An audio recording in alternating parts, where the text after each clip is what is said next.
he has no awareness of what's happened in the That's house. what I'm talking about. He's Yeah. doing it without any context. Exactly. Which is arguably worse because he has no idea why she's clearly struggling in the pool. There are 3 people in this fucking house who have knives and guns and mean them harm. Yeah. That's what I was to say. Just because he doesn't know the Manson. You don't need to know who the Mansons are to know. Look. If somebody broke into my fucking house and I was just like, oh my god, those are the acolytes, aren't they? I would have to fucking know their backstory or some shit like that and be like, honey, no. the Mansons are here!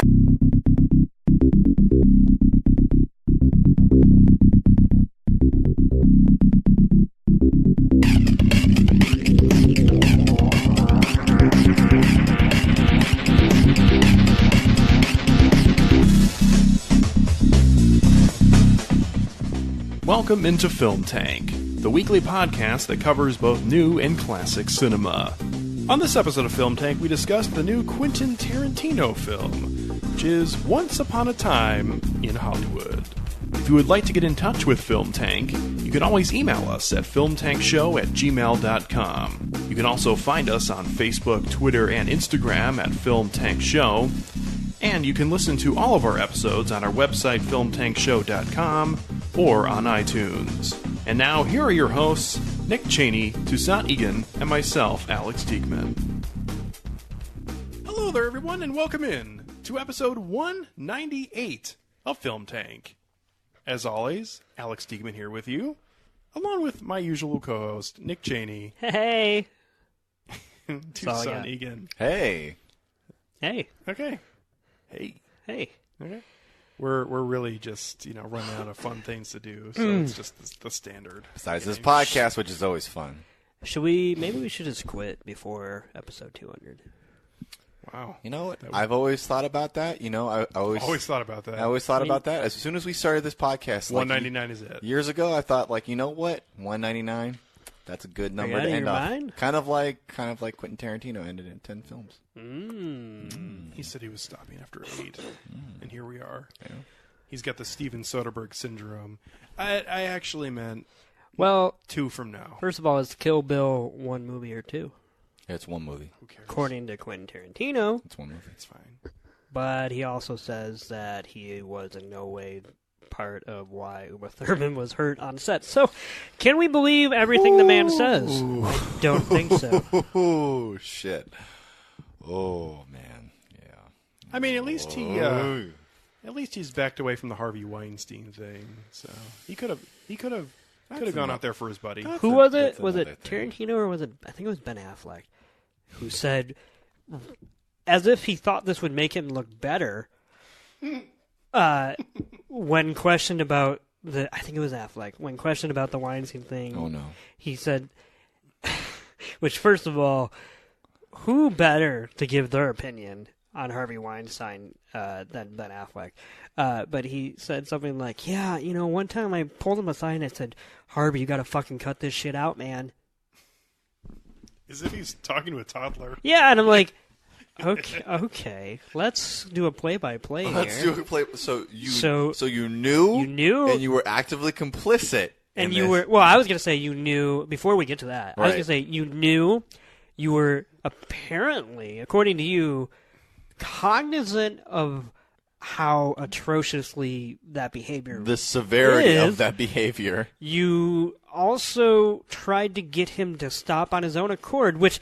Putting aside the moral implications of just going to the source rather than to an actual judge, jury, and executioner, but then he didn't stop. So for you to admit that you one time pulled him aside at a party and said, "Hey, man, that's not fucking cool," no, it makes you look worse. Yeah, it's like Seth MacFarlane. You should have just lied and been like, "Who?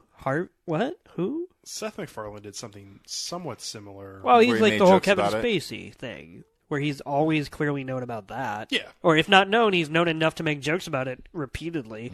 And been like, well, I mean, nobody was doing anything about it, so I was at least making fun of it. Fuck off. Yes, you and your talking dog from Boston were able to truly hone in on the justice you brought that this should have been whole served. thing down, okay? Yes. Nobody talks about that dog enough. Oh, man. Once upon a time in TV land, am I right? Yep. Okay. So, And good night. and good luck. So moving on to the film we're talking about, which is the 9th film in the Quentin Tarantino pantheon, and that is Once Upon a Time in Hollywood. I think it's Once Upon a Time in Hollywood. Okay. That's great. I was waiting on bated breath for that, and I'm glad that you totally delivered. Thank you, Nick. That ellipsis matters. It does. Oh, fuck you. It does, sure. That you didn't know that's what I was I doing? thought you were just pausing to come up with something, and you just like had a brain fart, and then I was like, oh, fuck. I'm trying to give the title the gravitas that it is grammatically proclaiming. It's like a Tribe Called Quest. You got to say the whole thing. So this film stars Leonardo DiCaprio, Brad Pitt, Margot Robbie, Emile Hirsch, Margaret Qualley, Timothy Oliphant, Dakota Fanning, Bruce Dern, Mike Moe, Damian Lewis, Al Pacino, Luke Perry in his final role, unfortunately. So good. Yeah. What? He was. Sure. Whoa. I mean, it was fine. Oh, you It know was what? fine. It was okay. I don't want to talk to you. Also showing up here randomly are Harley Quinn Smith, Maya Hawke, Uma Thurman, and Ethan Hawke's daughter, who just also was in Stranger Things, and also Lena Dunham. I was waiting for you to have to say her name. Oh no, I didn't have to. I mean, she played a super replaceable role in this film. So She that was did. kind of I appreciated it because I thought it was... I guess I'll admit this. I knew she was going to be in it, but I did not read anything about her or whatever. So when I sat down to see it, I was like, I hope she plays the Manson girl. And certainly Quentin Tarantino Delivered. casted her for a reason. And I thought that she fit that bill. Not irreplaceably, but I don't know. I just thought... Played it to a T. Yeah. I was most surprised by the presence of Dakota Fanning, honestly. I didn't recognize her the first. red-haired girl, right? Yeah, the red-haired girl in the Spawn Wrench house. I didn't even recognize her until like after getting out of the film. I wouldn't have if I didn't see Dakota Fanning in the opening titles, like the name. Yeah.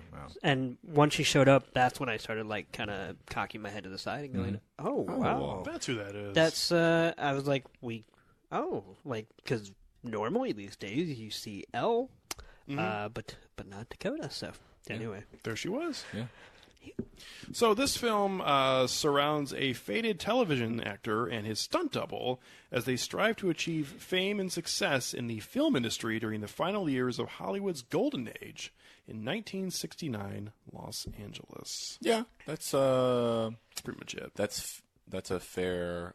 That's one of the better summaries. The IMDb's while excising what is probably the sort of central kernel of that film itself, which it's not that bad. although ironically, this movie was victim of a false Wikipedia entry for a few days leading up to its release, and I think the 24 hours of its like that Thursday or Friday, where a lot of people were reading the plot summary before they went and saw the movie and freaking out at the fake ending that was posted, which I'll just point out because it's been edited now, but the original, somebody had edited it, and it's funny, I will say this, there's something to the fact that people believed it because it went with a very Tarantino-esque thing, but essentially the movie's the same all the way up until the night of the murders, and then that night Bruce Lee is over at Sharon Tate's house, and the Manson whatever go over to Sharon Tate's house like they would have, or like they would in real life, and not only do Sharon Tate and Bruce Lee fight them because Sharon Tate gets lessons from Bruce Lee, but also Cliff and Dalton hear the scuffle and go over there, and like all four of them beat them up, and people were outraged by that, which I find hilarious because the ending is way better than that, and yet that's not terribly far off. So if they were outraged by that, but we'll get into outraged because Sharon Tate's fighting them and she was murdered? I don't know. They really just, I think, all caps outraged, not an actual articulate. Okay. Just this is sick and Tarantino's an asshole. Okay. I don't know, something I will just say that compared to that fake ending, I much prefer the original ending, the actual ending. The actual ending in the film? Because it is, the actual ending in the film. Because not only is it better, I'm glad that the actual ending is the actual ending, but yeah, I think it would be kind of ghoulish. It's ghoulish. I totally see that. There's a reason why Sharon Tate is in the role and the capacity of the film that she's in, and why she does not interact with certain characters.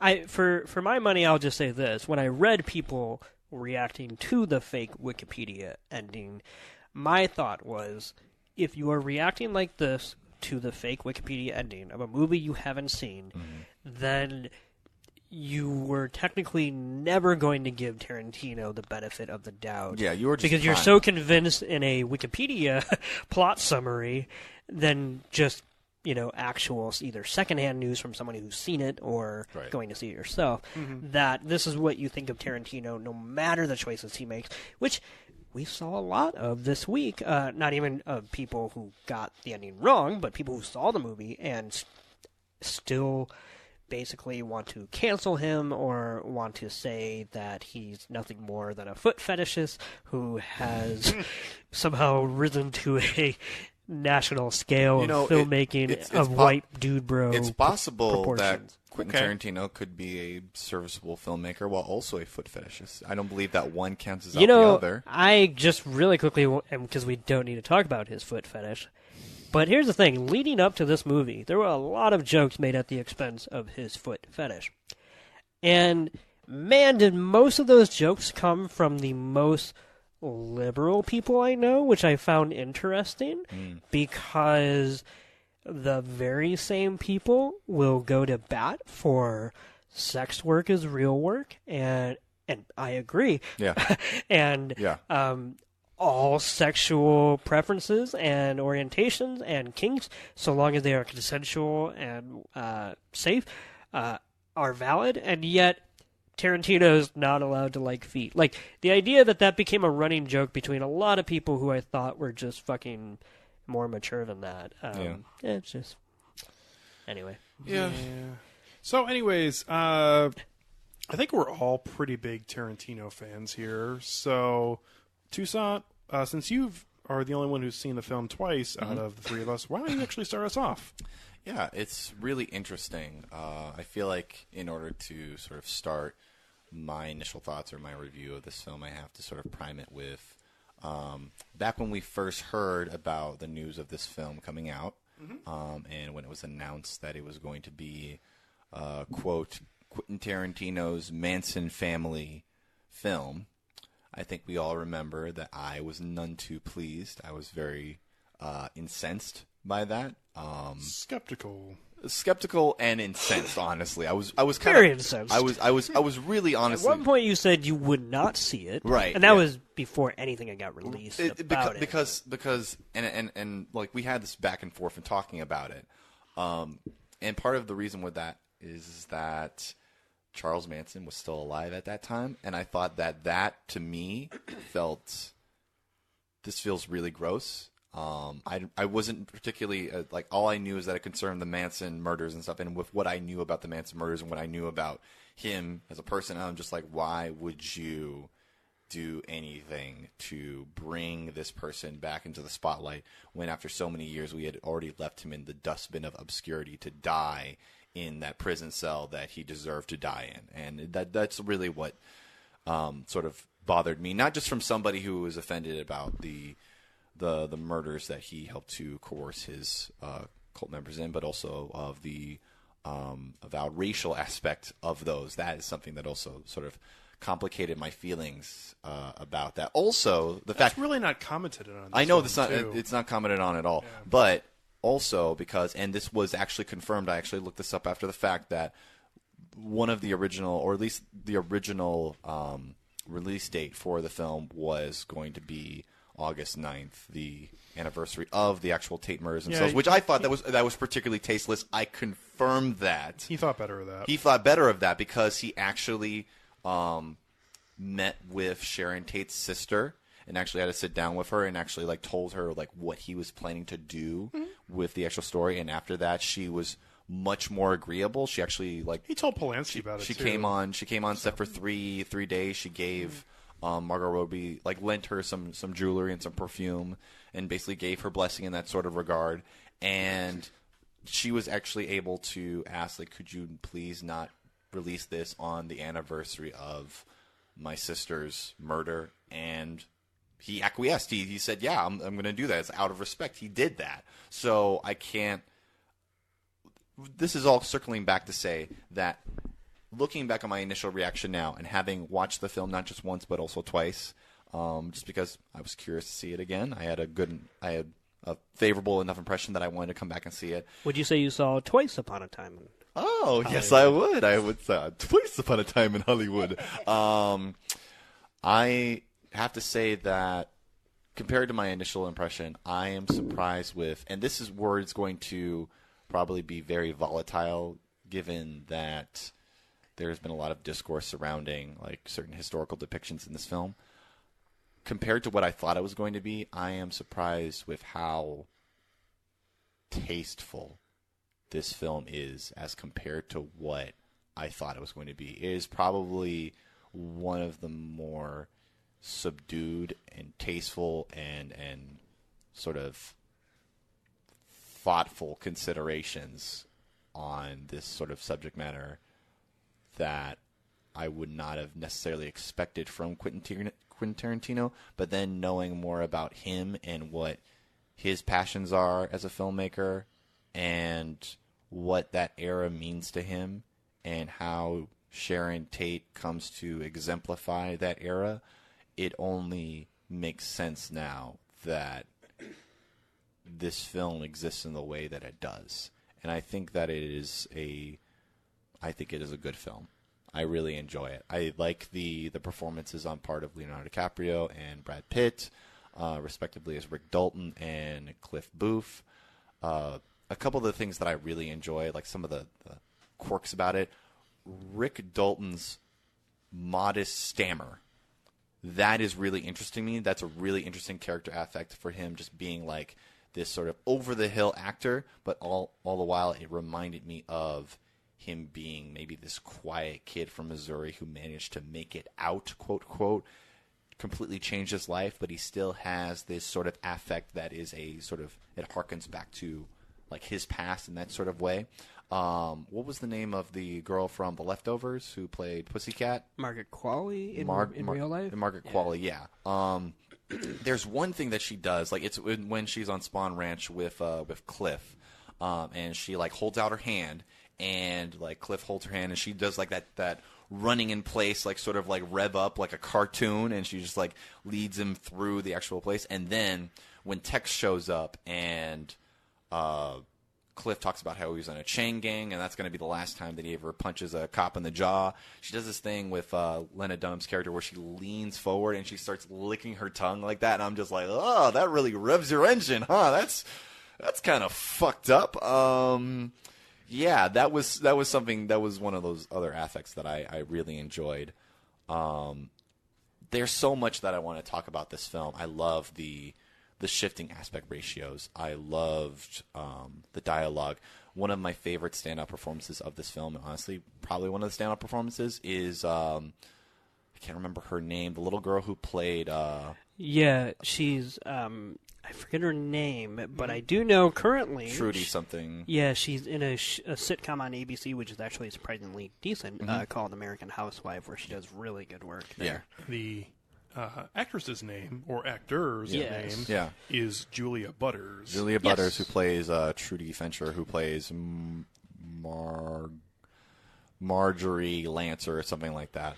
But I really just, that scene when she's just talking about how she doesn't take lunch and how she prefers to be called an actor and how, like, if she can be a little bit better, she wants to be. I was like, holy shit, this little girl reminds me of me when it comes to writing. Like, I totally, like, respect that. Like, Well, I don't even want to go off on a tangent No, yet, yeah. because Yeah. I will wait, but Right. she very, I think, clearly mirrors Rick Dalton's youth, where that may have been him one time, because they obviously had the conversation about the book that he's reading and how it may hit a little close to home in that moment. But I think that's what's ultimately sad about. I'm so sad. I haven't even read the book. You're going to be living in 15 years. What?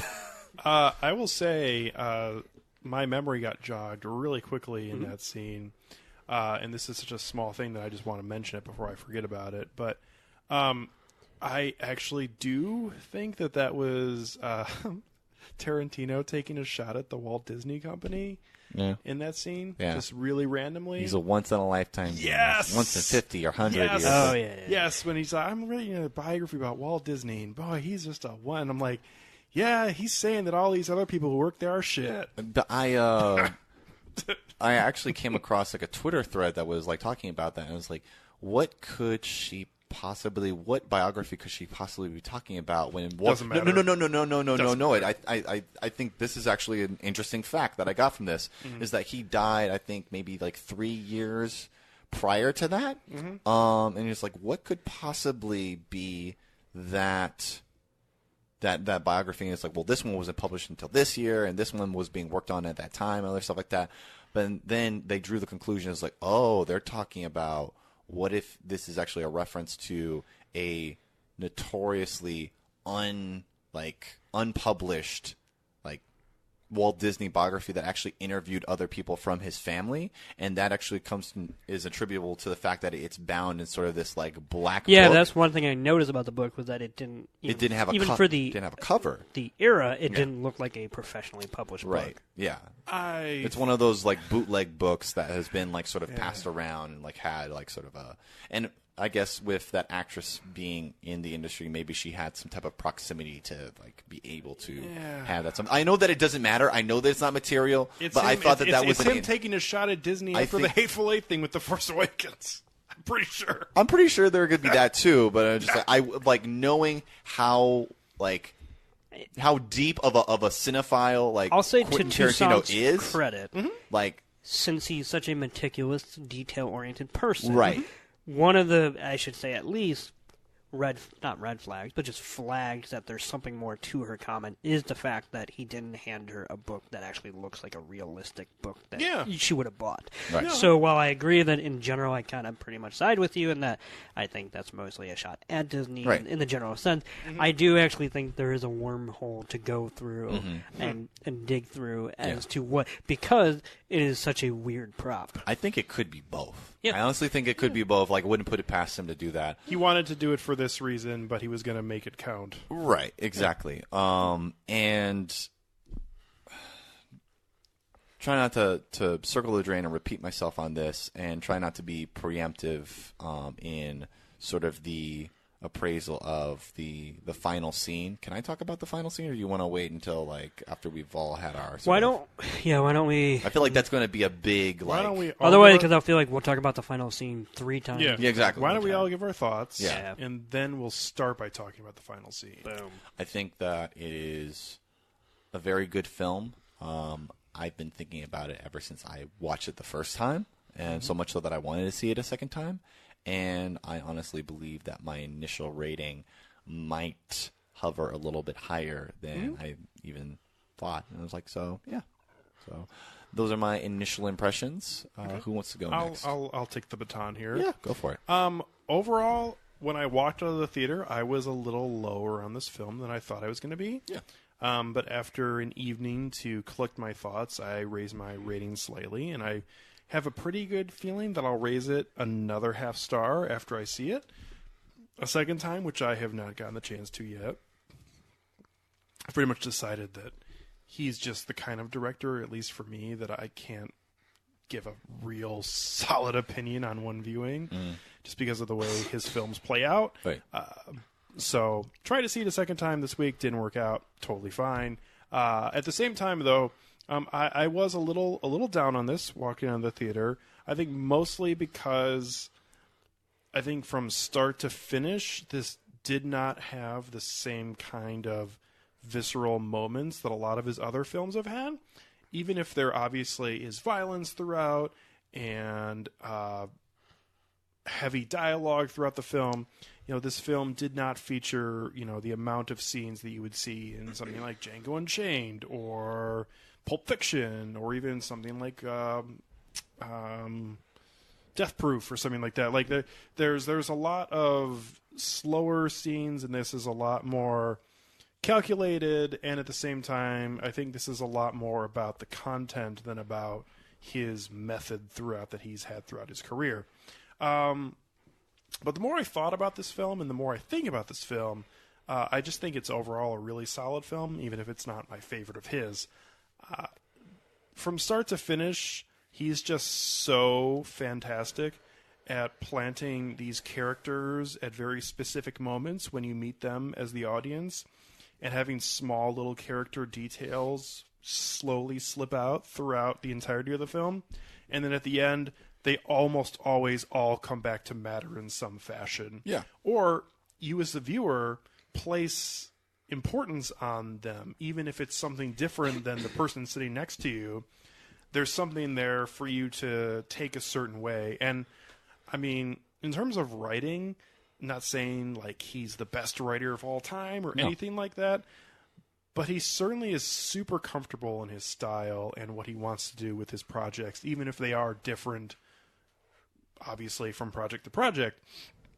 And boy, I got to tell you, he has clearly not gotten over his Western thing, because there's a lot of Western things happening in this movie. Mm-hmm. Not that I was thinking that like it would be completely gone, but the discussions about spaghetti Westerns, the old television shows that are Westerns, I mean, he still clearly is in that zone. I was going to say, he chooses an era in which Westerns were on the downturn, which still makes no sense. Fascinating. Right. So, and yet it's more prevalent than any other genre in this movie for understandable reasons once you've seen it and whatnot. Yeah. But his fetish with Westerns right now is still there. It's his stomping ground. That's pretty good. I mean, even after Django and Hateful Eight, we see this has clearly moved on from that being the main portion of the film, but still it's very prevalent here. Another thing that he is just fantastic at is getting everything out of his characters' performances too.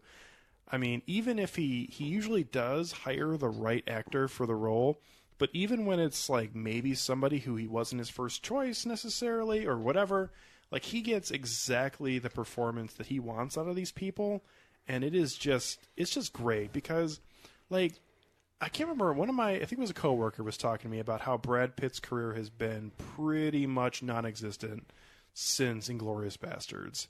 Like, he's been in things, but he's not really put on like amazing performances. Like, obviously, people really. Ad Astra is coming out soon, so we'll see. Okay, but I know. Like, If you ask a normal person, they probably don't know what Ad Astra is. Yeah, that's right. And I mean, even though he like had, he's kind of slid into a producing role. He has, as of late, Yeah. and he saved Samuel Northup in 12 Years a Slave. Yeah. I didn't even as know the Canadian white guy. Didn't even know he was in that film. I haven't seen that film yet. Oh, really? Yeah, really. He is the savior. But actually, unfortunately. Anyway. So weirdly, he takes off his shirt in that movie too. Yeah. No, but he comes back here and is reunited with Tarantino for a second time, and puts on a totally different performance than in the first film he was in, but yet is, I thought, the best part of this film. Yeah. And it's, it's just fantastic that he's getting great performances from all these different people. And I saw people were complaining about the amount of dialogue that Margot Robbie had as Sharon Tate, but she was fantastic in this film, doing all of these little things that were just wonderful for just seeing a person that's really enjoying what they do at their job. This film is a love letter to people liking doing their job in the film industry, because they all have things that they like about what they do. And Right. that one scene where she's in the theater, I'm sure, Nick, you were eating that shit up, of her sitting, looking around and seeing people's reactions. Yeah. Putting on her glasses to watch it. Although I did find it weird that she couldn't fucking bum over the 50 cents to go in and watch her own movie. No, but that's like okay. I think that Although I really quickly will say that the fact that she was not recognized but realized for her role in Beyond the Valley of the Dolls is one of the most period appropriate. For as much as this is a fantasy, Yeah. that was also Tarantino at his best when it comes to just being encyclopedic in knowledge and whatnot, because Right. that's actually how the common person would know her, which is that they wouldn't quite place her, even though she was like a famous quote-unquote sex spot actress. but that she broke wasn't. She was still coming into Yeah. her ascent, and which is part of the sort of tragedy of the circumstances. Of and that they would know that situation. movie You're right. without even realizing that was her. Right. So, That was her most And- recent breakthrough at the time. Oh, I was just going to say, everything surrounding that part of the film I thought was great. And one thing I will say that's a really specific detail, but something that I absolutely loved about this, and this goes to something that we as a group talked about before we were on the podcast, which probably makes no sense for the listeners, but talking about our best conversations happen when we're not doing this. right. Yeah. We save the worst For this. for the podcast. Yeah, well, that's inspiring. We try to reenact them, but then it never happens Oh, no, the way it's we gonna want be to. just terrible. Remember when we re-recorded the Mad Max Fury Road episode? That was one of the worst that was- ideas we've ever had. That was That initial episode was actually not that bad. I know. Yeah. And Lost then forever. we lost forever, and then we're like, well, why don't we just try to do it again? but If that ever happens again, it can be like the newest Star Wars movie or whatever. It's We're not never Yeah. doing happening. it yeah, again. yeah. But anyways, we were all talking about The Irishman and the idea of, because the trailer just dropped today when we're recording this episode, and the new Martin Scorsese film is obsessed with de-aging and CGI, and the first trailer makes it look like it's going to be fucking awful. And anyways, I love that this has Margot Robbie watching Sharon Tate, the actual actress, play herself, and it's not this, like, you just have to know that that's who she's playing as the audience. Like, they didn't insert her into the fucking movie and ruin that shit. Speaking of which, that is very interesting. Like, there's 2 points I want to come back to, but I'll circle back on what you just recently said, and I'll circle back to the Sharon Tate thing because that's something I want to talk about. Sorry, No, you're good. but yeah, I was like, to not have Margot Robbie like sort of like interpolated into the actual footage, and to have Margot Robbie as Sharon Tate watching herself, Sharon. but I think yeah. that's really like very poignant, very beautiful. But also the fact that this film does dabble in those sort of interpolations via having The Great Escape. Here's the thing about The Great Escape. I love that moment, and I wanted to talk about it a little bit. Where you have Rick Dalton, who his character Leonardo DiCaprio is like sort of like spliced into this actual footage of actual old movies, and you have like The Great Escape, and you have the episode of FBI that had Burt Reynolds in it. That's As just the crazy. young, Yeah. that is like one of the weirdest folding upon itself. I know. To have current day Leonardo DiCaprio, Right. Essentially, I'll say Photoshop for the layman. Right. Photoshopped in a young Burt Reynolds guest appearance in the show The FBI. Right. Especially when Burt Reynolds just died this year. Right. Like, I don't actually think that was intentional No. because that's way too, I think, late Yeah. in the game. Right, and right. whatnot. But what a weird mindfuck of nostalgia being almost, not erased, but being kind of Circling back on itself. yeah, where it's like Hollywood is this kind of echo chamber of Right. faces and places. Right. And I think that so the scene with The Great Escape is fascinating to me for the fact that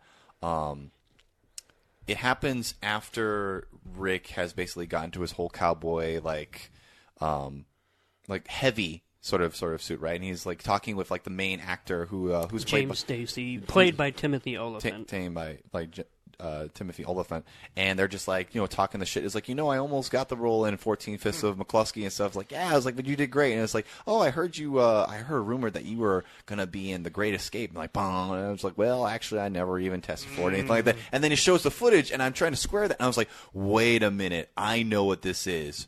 in this universe, Rick Dalton is to Steve McQueen what Eric Stoltz is to Marty McFly. Marty, Michael J. Fox in Back to the Future. He was casted and removed. That is amazing. That's fucking great. Oh my god, I love that shit. His response to that also is just brilliant. So subdued. So I didn't even test for it. It's like, don't bullshit. Don't bullshit. There were entire scenes. On a cutting room floor somewhere. Yeah. Oh my god, that's amazing. Yeah. Everything else in the early films surrounding showing Rick Dalton and his earlier works, even the opening scene with that sort of ludicrous interview where he only gets asked one question, and he's like, yeah, he just kind of follows me around and whatever. And I loved too early on, this is getting to a super small detail of the film, that's a Tarantino-ism, so I guess it's fine. Yeah. But the small cutaway about, I just didn't feel like driving. Nope. Actually. That's bullshit. And that was Brad Pitt narrating, right? No, that was Kurt Russell. Kurt Russell? That was Kurt Russell. I know he narrates the ending. No. But I couldn't remember because I wasn't paying attention in the beginning. It was Kurt Russell. It was Kurt Russell, yeah. And then that makes sense too. But anyway. But so overall, I think this will actually be one of the episodes we actually do conversations on. Other than other episodes where we say we're going to talk about things at length and then we really don't. Yeah. But at any rate, I think we'll talk about a lot of things about this film, so I'm eager to get to that point, and also eager to hear what Nick has to say on his initial thoughts. So the Sharon Tate thing that I was going to talk about Tucson before. also has something else to say. I was going to say before. That's not me. Whatever he says, I don't agree with. Thanks for clarifying. Let's slot that into the conversation regarding the ending, because I feel like the conversation about Sharon Tate and Margot Robbie's apparent lack of dialogue, I feel like is it resonates to what that ending is meant to represent, or the film as a whole is meant to represent. So let's pin that in and talk about that later. But of course, Nick, you haven't given your thoughts yet, so thank you. Yeah. So Hateful Eight was a movie I loved. Okay. That's a fact, okay. Jack. So I was trying to somewhat downplay my excitement for this movie because as much as I enjoy Tarantino, I definitely don't always think he hits a home run, so to speak. I pretty much always enjoy his movies because they're well made in a way that nobody else is making them. That's undeniable. But there are times when I do find him to be too indulgent. I really don't care for Reservoir Dogs all that much. I do think it's fun to watch, but I could never watch it again is basically what I'm saying. So recently I very much enjoyed The Hateful Eight, but what I enjoyed about that was clearly going to be absent in this movie, as far as it was in no way going to be a full-on, shall we say, gimmick, as far as adhering to one genre, in this case one room, amping up a small location, murder mystery, just a lot of these things that I certainly eat up or whatever. So here we're going to have a much more sprawling, epic, although the final product didn't quite come out with a scope as big as I thought it would be, which is maybe a reason why I liked it more than I thought. Yeah. But I just saw so many ways that this movie could fail in my eyes and just kind of be too indulgent or whatever. I went and saw it, and this was, I thought, amazing. I've said it a million times, but I'll say it now on the podcast, which is, he called it Once Upon a Time in Hollywood, and for this to actually show way more of the inner workings of, and not just inner workings, but name drops of references and whatever to 50s and 60s television series. That's my bread and butter. Television from any era. I've never actually seen episodes of Lancer, Mannix, or any of these because they're kind of hard to stream, and I'm not going to buy a complete series of shit that I haven't seen. Well, that's not true. I do that all the time. But I can only do it for so many shows. Yeah. But I've heard of these shows, and I've seen these actors and whatnot. So to see it recreated in front of my own eyes, it just fucking blew me away. And for it to matter, you know what I mean? That's what's fascinating about this, is that he didn't make a movie that Because then I was also worried when I was watching it that maybe it was going to sink into that territory, where it was going to be that television is bad and he needs to get back to movie making. Because technically speaking, Leonardo DiCaprio's character gives his best work in a guest spot in a long-lost Lancer episode. And so for Tarantino to acknowledge that this TV and film is such a symbiotic relationship, and that they feed off of each other and they share, obviously, crews and casts or whatever, and that you can't have one without the other, I just thought was great and certainly like catnip to me. I also loved something that is kind of hinted at in this film, but isn't really like hit over the head, which is the sort of ups and downs of people's careers, that they can come back just as quickly as they go down. I mean, absolutely, you've seen it, countless examples here in the modern era of Hollywood. But Robert Downey Jr.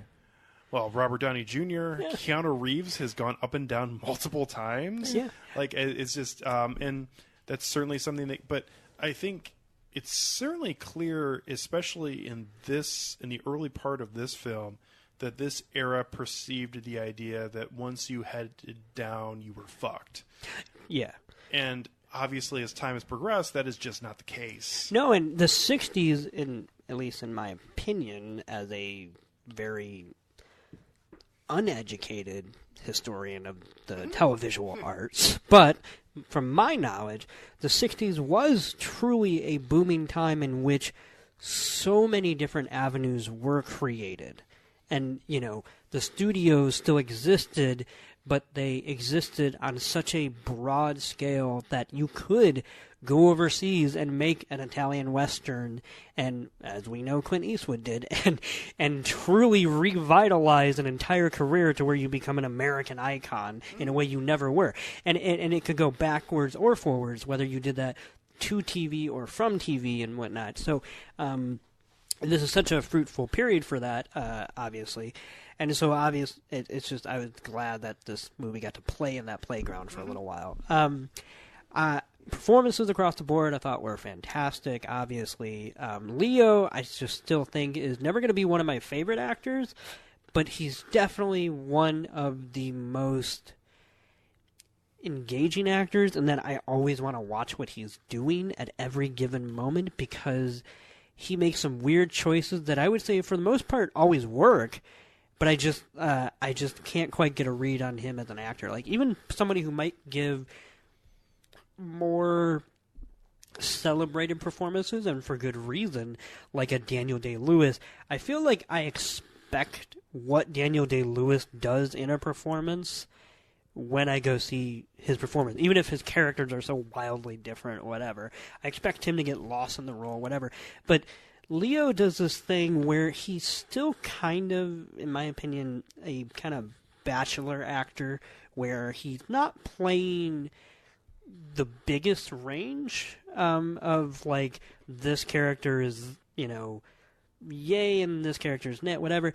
But there are these weird idiosyncratic differences between a Jordan Belfort and a Rick Dalton, and obviously you put the eras aside.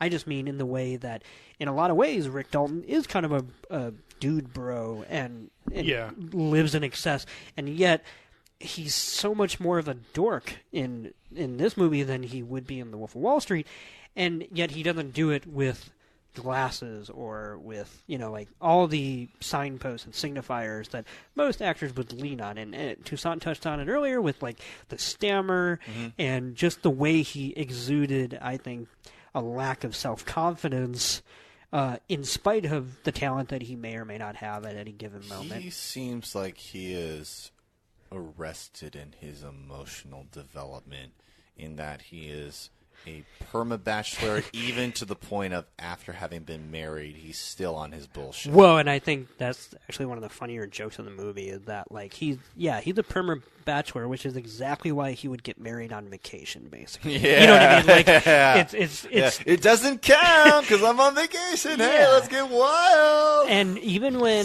which is, I'm not talking about the ending itself, but the one scene in the end, when Brad Pitt's getting wheeled into the ambulance, and Brad Pitt's telling him to go be with your wife, be with and he's your wife. like No, not she's leaving his side or whatever, like that tells you all you need to know about where that marriage is going.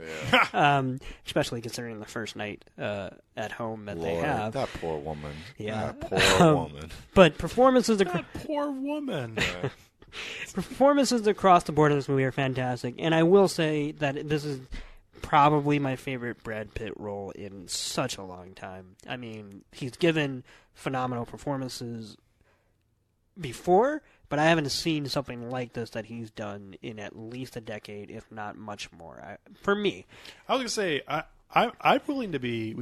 This could be a total. We don't have to go like all in on this, but trying to think about actual like legitimate fantastic Brad Pitt performances, that it probably doesn't take you that long. no, It's not a big list. that's the thing, is like even when I enjoy him in a movie like Inglourious Basterds, like he's great in that, and I don't want someone else to be that role. I don't think he's stretching too hard to do that southern drawl and fuck around on the set. He's probably giving a great performance in The Tree of Life. Yeah. But I don't know how much that really matters in that film. But this felt like my favorite Brad Pitt character probably ever, which is... Well, no, I was going to say it felt like that, which is Rusty from Ocean's 11, but taking it to an actual dramatic level of having this inert sense of melancholy at a life maybe somewhat mislived and trying to, shall we say, continue to take in the score as his old age may or may not be fading. And I thought this was like such a weird funhouse mirror version of that, where he's just as effortlessly cool, but he's a little slower on the draw. Not physically as far... I just made karate chop mimes. Thank you, Bruce Lee. Well, that's another thing. But just as far as he's not as ready to just whip out comebacks or anything, unless he feels like he is literally trapped in a corner. And I think that really comes across in the Spawn Ranch sequence, where he is, throughout that entire thing, weirdly, I would say, nurturing towards what's Bruce Dern's character. Yeah, I forget. Is it George or Bill? George Spahn. George Spahn. That's one of the most decent things he does, because any sane person could have just gotten in their car and been like, "All right, I'll see you later." I thought he was going to die in that But scene. to follow that thread all the way to the end, just because of a guy he used to once know. I mean, they don't even make it up to seem that he was that close. It seems like, and that's another aspect of this film that is like, it seems like he's the only one who is onto their game at that point. Yeah. Like, as soon as he gets there, he's like, something's not right here. Yeah, something is... I smell fuckery afoot. Yeah, that scene's going to be in contention for best scene of the year for me. Really? Yeah. Oh yeah, dude! Everything surrounding that scene, like that is like, and I think Nick, we were texting about this briefly after you had seen the film, but Tarantino doesn't really dabble too much in the like drawn out tension, but I felt like that scene had it for an elongated 10 minutes straight period of time. I would say what we were talking about, that I agree in the sense that I feel like he never does it without ending it in bloodshed. Whereas here, he followed it through a very interestingly muted conclusion. Now, the bloodshed is for later. Yeah, I was going to say, it's for later, and also he beats up Tex, but Tex is not really involved with... He doesn't beat up Tex. He beats up some other guy. The other guy, but he's not involved with the suspense of just him going into that house. And but he is. He's involved in the suspense because you think, like, the entire scene, I'm just waiting for him to be murdered, basically. And it just never comes, which is fantastic about that scene, because the suspense in every single aspect of that scene is just so great. Even like the music cues and the sound effects when he's slowly walking through the house asking which room he's in, like I'm waiting for, like, I don't know, that fucking guy from Don't Breathe to jump out. They shot money! Yeah. Oh. And, just pull a shotgun out and kill this fucking guy. Yeah. So, All right, so before I pass it off, I want to end my spiel with a look how far I've come speech, which is to say that I've watched a lot of movies in my lifetime, right? What? And every time I've watched a Tarantino film, I always feel like I'm behind the draw as to the things that he's referencing, and I always catch up with his references after I've seen the movie. Yeah. And not even as a, like, I go see the movie and then I go seek it out. Yeah. But, like, randomly when I watched one of the, I think it was The Big Dollhouse, if not that, one of the other women in prison films starring Pam Grier. But hearing that one song sung by Pam Grier and then putting it together that that's the song that plays when Pam Grier gets out of prison in Jackie Brown and various little things like that, I'm always like, oh, that's like 5 years later. I'm that's where he got that, whatever. Right. This is the first time where I watched the Quentin Tarantino film and I picked up an obscure reference. It's just a poster, but still, I'm pretty proud of myself. Okay. So in the Spawn Ranch sequence, as I was watching that sequence, I thought that the Spawn Ranch looked somewhat familiar, which obviously the Spawn Ranch in the movie, but also in real life, they had said was used to film movies or whatever. So it got me thinking or whatever. I never would have put this together, but when Brad Pitt goes inside of the main house to check on Mr. Spawn, there is a poster for a movie called Linda and Abilene. Now, Linda and Abilene is a movie I have seen because Vinegar Syndrome, my favorite company, their very first release, I believe, was the lost sex films of Herschel Gordon Lewis, which is if you don't know who Herschel Gordon Lewis is, he's what's called the godfather of gore. He is the first person to essentially create a gory picture where you only go watch it to see people get chopped up and blood spurt everywhere. And, he was doing it in the 60s and it was crazy. But he ended up trying to make sexploitation films and he was not very good at it. And that's why they were lost until Vinegar Syndrome found them. And one of them is Linda and Abilene, which is about this brother and sister who their parents are murdered. And it's kind of a Western, but it's clearly shot on a movie ranch. And so it never really quite looked like one. So it was this weird, surreal thing. Anyway, their parents are murdered, and they end up having sex with each other because they realize that they're attracted to each other or whatever. So that movie was filmed on Spawn Ranch, and that's where I know that from. But when I saw the poster, I was like, holy shit, I've seen that really random, lost sex film from the 1960s. Do you think that Quentin Tarantino is a patron of Vinegar Syndrome? I can't imagine that he's not.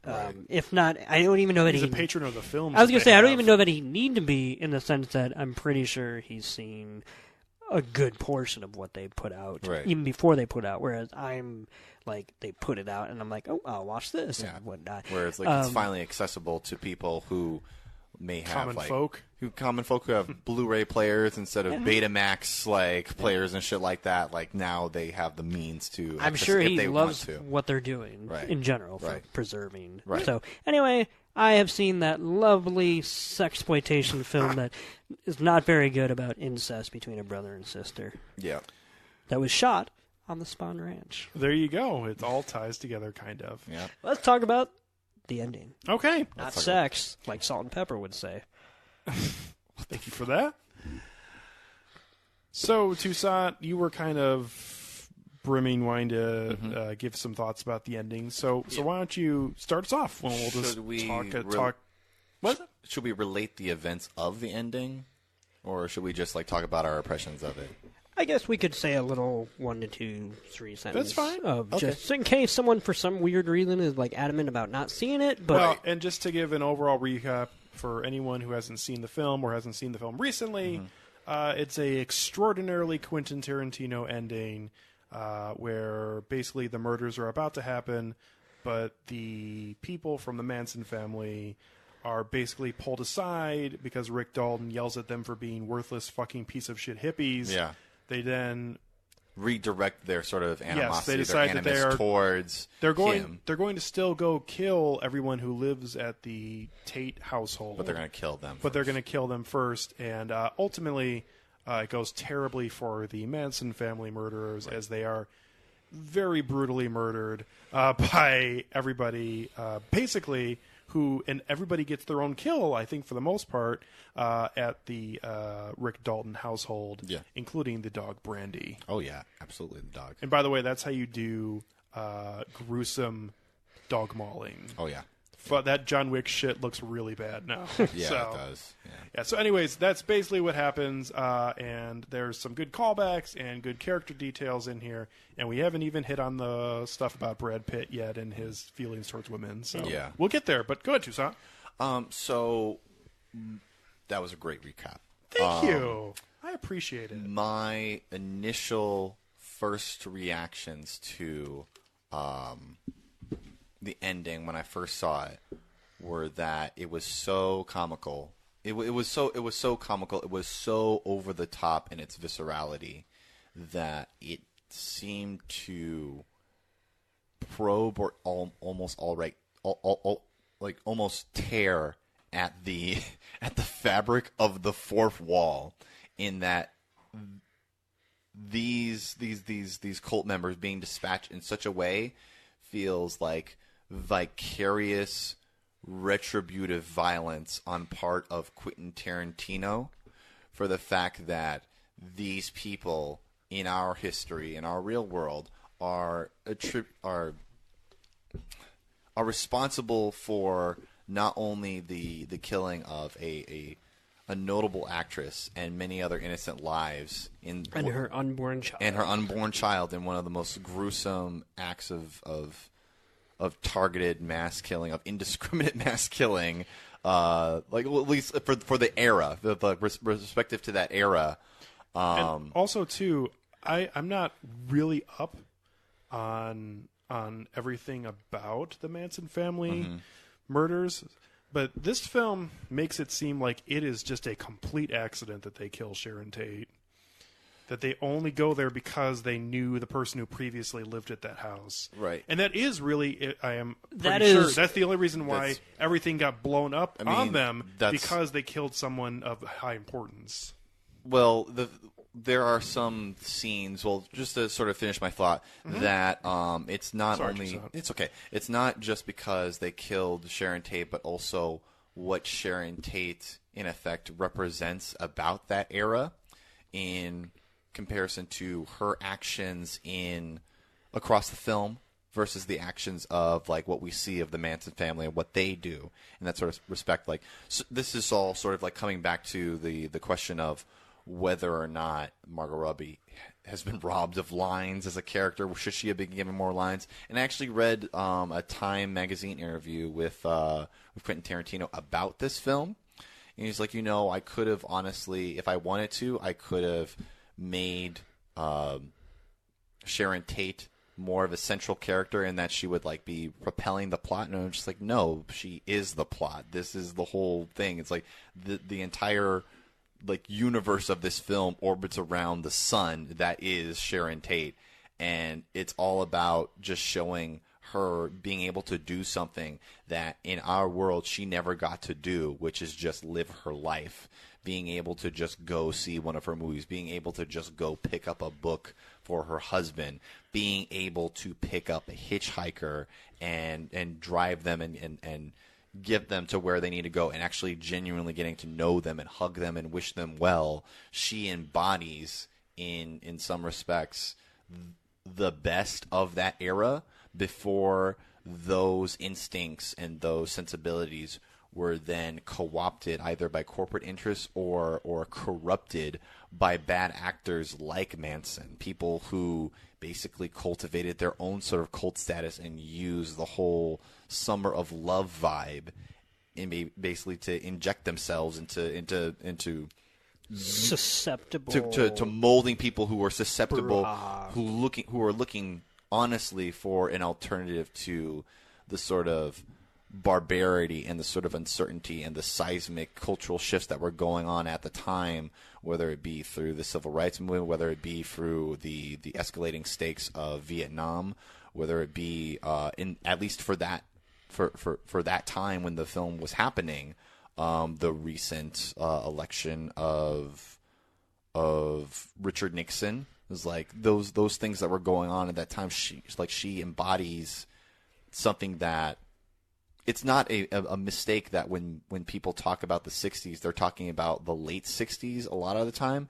and that when they talk about the end of the 60s, they're really talking about the symbolic end as is represented by the death of Sharon Tate and I think there was that one guy who got stabbed at a Rolling Stones concert by the Hells Angels. Meredith something. Right, yeah. Those two are kind of seen as the pinpoint of, like, the 60s are over. And for the fact that, like, Quentin Tarantino obviously loves the fucking 60s. That is when he just sort of, like, came of in – I think that's around the time that he was born. It's like that's sort of like where he came of age into, like – that's when he was a child. When he was a child. He loves that era. And to see that era sort of, like, torn away, like, by something that is so gruesome and so gratuitous, this is him, like, so many years after the fact, like, circling back to look backward on the era that sort of made him in a lot of respects, and to also have his own sort of vicarious, like, retribution on the people who took that era away from a nation, pretty much. He was born in 1963, just to point out, and I think that's even more apropos in the sense that by the time this movie takes place, he was about to inherit what was good about that era, right. If not for the death of it taken by what you've described. Right, yeah. So he's literally longing for something, I think, through this film, for something he could have had and the rest of the country could have had if it not be for some people. And that works in sort of a meta context, and then there's the actual in-universe context, which is even more complicated. I prefer the meta context. I agree with that, but the in-universe context, that is when it gets kind of slippery, given the background of Cliff, given the sort of past sentiments expressed by Rick and Cliff. So, regards to the mood of that era and the mood of the people that they're. Let's talk about that. Let's crack that open. I will move on. No. I'm not trying to move on. I'm trying to say about that. Yeah, like this is your take. Like, talk about the ending on your terms. Well, should I talk about talk about what specifically you want to talk about? Right. Okay, specifically, just off that comment, there's been a lot of talk about Cliff Booth's backstory, in which we only get two things. All whispers. Which basically. is, well, I was going to say two instances, which is an actual cut to moment, which is where we see the scene in which him and his wife are on a boat, and she's nagging him like a woman, and he's talking about got her sister Natalie harpoon I was gun gonna say, it seems aimed at her very casually, but laid across his lap. Seems awkwardly comparable to the Natalie Wood drowning. Robert Wag, whatever. Let's put that aside for a second. That's fine. I just mean because I think that is there as well. Yeah. But if we're just talking about Cliff, sure. It's an uncomfortably seen absence of any actual confirmation of any. Oh no. Deed. No. It just lingers. That he may or may not have done or whatever. Then the only other instance of that is what other people say about him who were clearly not there. Right. Which is that he's known as someone who killed his wife and got away with it. Now, there are other bits to his backstory, whether, he's a war veteran and on the chain gang and all that other stuff or whatever. But with regards to Cliff potentially killing his wife, all I really want to say, and then I'll let anyone else speak, is that people are talking about that scene in such absolutes that it's just annoying me because the movie's been out for one weekend, and I guess I'm just like, isn't it more interesting as a movie if the ambiguity sits there and makes you uncomfortable? Right. Like, is it so important that you are on either side that you basically somehow saw the movie and in your head assume that he definitely killed his wife because of the very pointed, I will say, pointed accusation and perspective of that flashback scene, certainly siding with the set of a annoyed husband. And that flashback is even more complicated because it itself is a flashback within a flashback. So I'm trying to negotiate the sort of levels of interpretive unreality. The dream is collapsing. And I'm trying to. That's one of the reasons why I went to go see it again, and I still don't have a definitive answer on that because I just don't think that it's as. His reaction at the very end. Also, I loved that scene earlier in the film because I genuinely did not know that this was a flashback when I first started. Yeah, and maybe I'm dumb for that. No, it's a the way the movie's edited. It does not announce. No, anytime it's going into a scene, what that scene is doing. It's sort of signaled by the line that Rick had told him before he got to the house, where it was like, yeah, it's like so the guy who's the DP for this or whatever, he's friends with the guy from the Green Hornet, so it's what that means. But Rick is also in a trailer. He's not gotten his makeup yet, so this seems like this could be present day. Yeah. I mean, at least from first viewing. Mm-hmm. So that part was great. His reaction though after, well, I guess I was a dick there. That's fine. And so here's the thing, though. Then I'll circle back to the ending of the movie, which is that he enacts unspeakably horrible violence against. I think it's important to say all of the Manson people. People seem to think that that's the woman is the only person that he And I know that scene lingers, but. He sent the dog after Tex. Okay, but that seems more like a strategic thing. And then he throws the can at the woman's nose who was lunging at him. Yeah. No, I mean, the gratuitous part comes with him slamming the one woman's head into the... And so maybe he's also high on acid. That is true as well. Okay. Well, that's not true. That is not true, but... That's not an excuse for anything. Well, I don't think he was making a moral excuse. No, I'm so not making much a moral as excuse. I'm saying that his inhibitions probably are not as in proportion as they would be had he not been high out of his fucking mind. Yeah. Because mostly throughout the entire movie, he's extremely cool. Yeah. So if anything, I would think the acid actually does make sense as to at least partially allowing this... not mistake, but just this thing to unfold the way it does. He's also been stabbed, too, so there's the sort of adrenaline. I think he's stabbed toward the end. Yeah, he's stabbed towards the end, and then he smashes. Before he smashes her head in. Oh, is it? Yeah. Oh, well, then fuck her. What? I make that joke, but technically speaking, she is a Manson acolyte who was going to kill a bunch of people. But he's not aware of that. He's not aware of that. They weren't there. But what they are, know the fucking Mansons but guess what? He is aware that there. She are was at Live Aid. I just watched the last hour of that. There are three people in this fucking house who have knives and guns and mean them harm. Yeah. That's what I was to say. Just because he doesn't know the Manson... You don't need to know who the Mansons are to know. Look, if somebody broke into my fucking house and I was just like, oh my god, those are the acolytes, aren't they? I would have to fucking know their backstory or some shit like that. I'd be like... Honey, the Mansons are here! Exactly. That's like, you just know that they're fucking... The fucking home invaders, and it's time to kick their fucking ass. No, now wait a minute.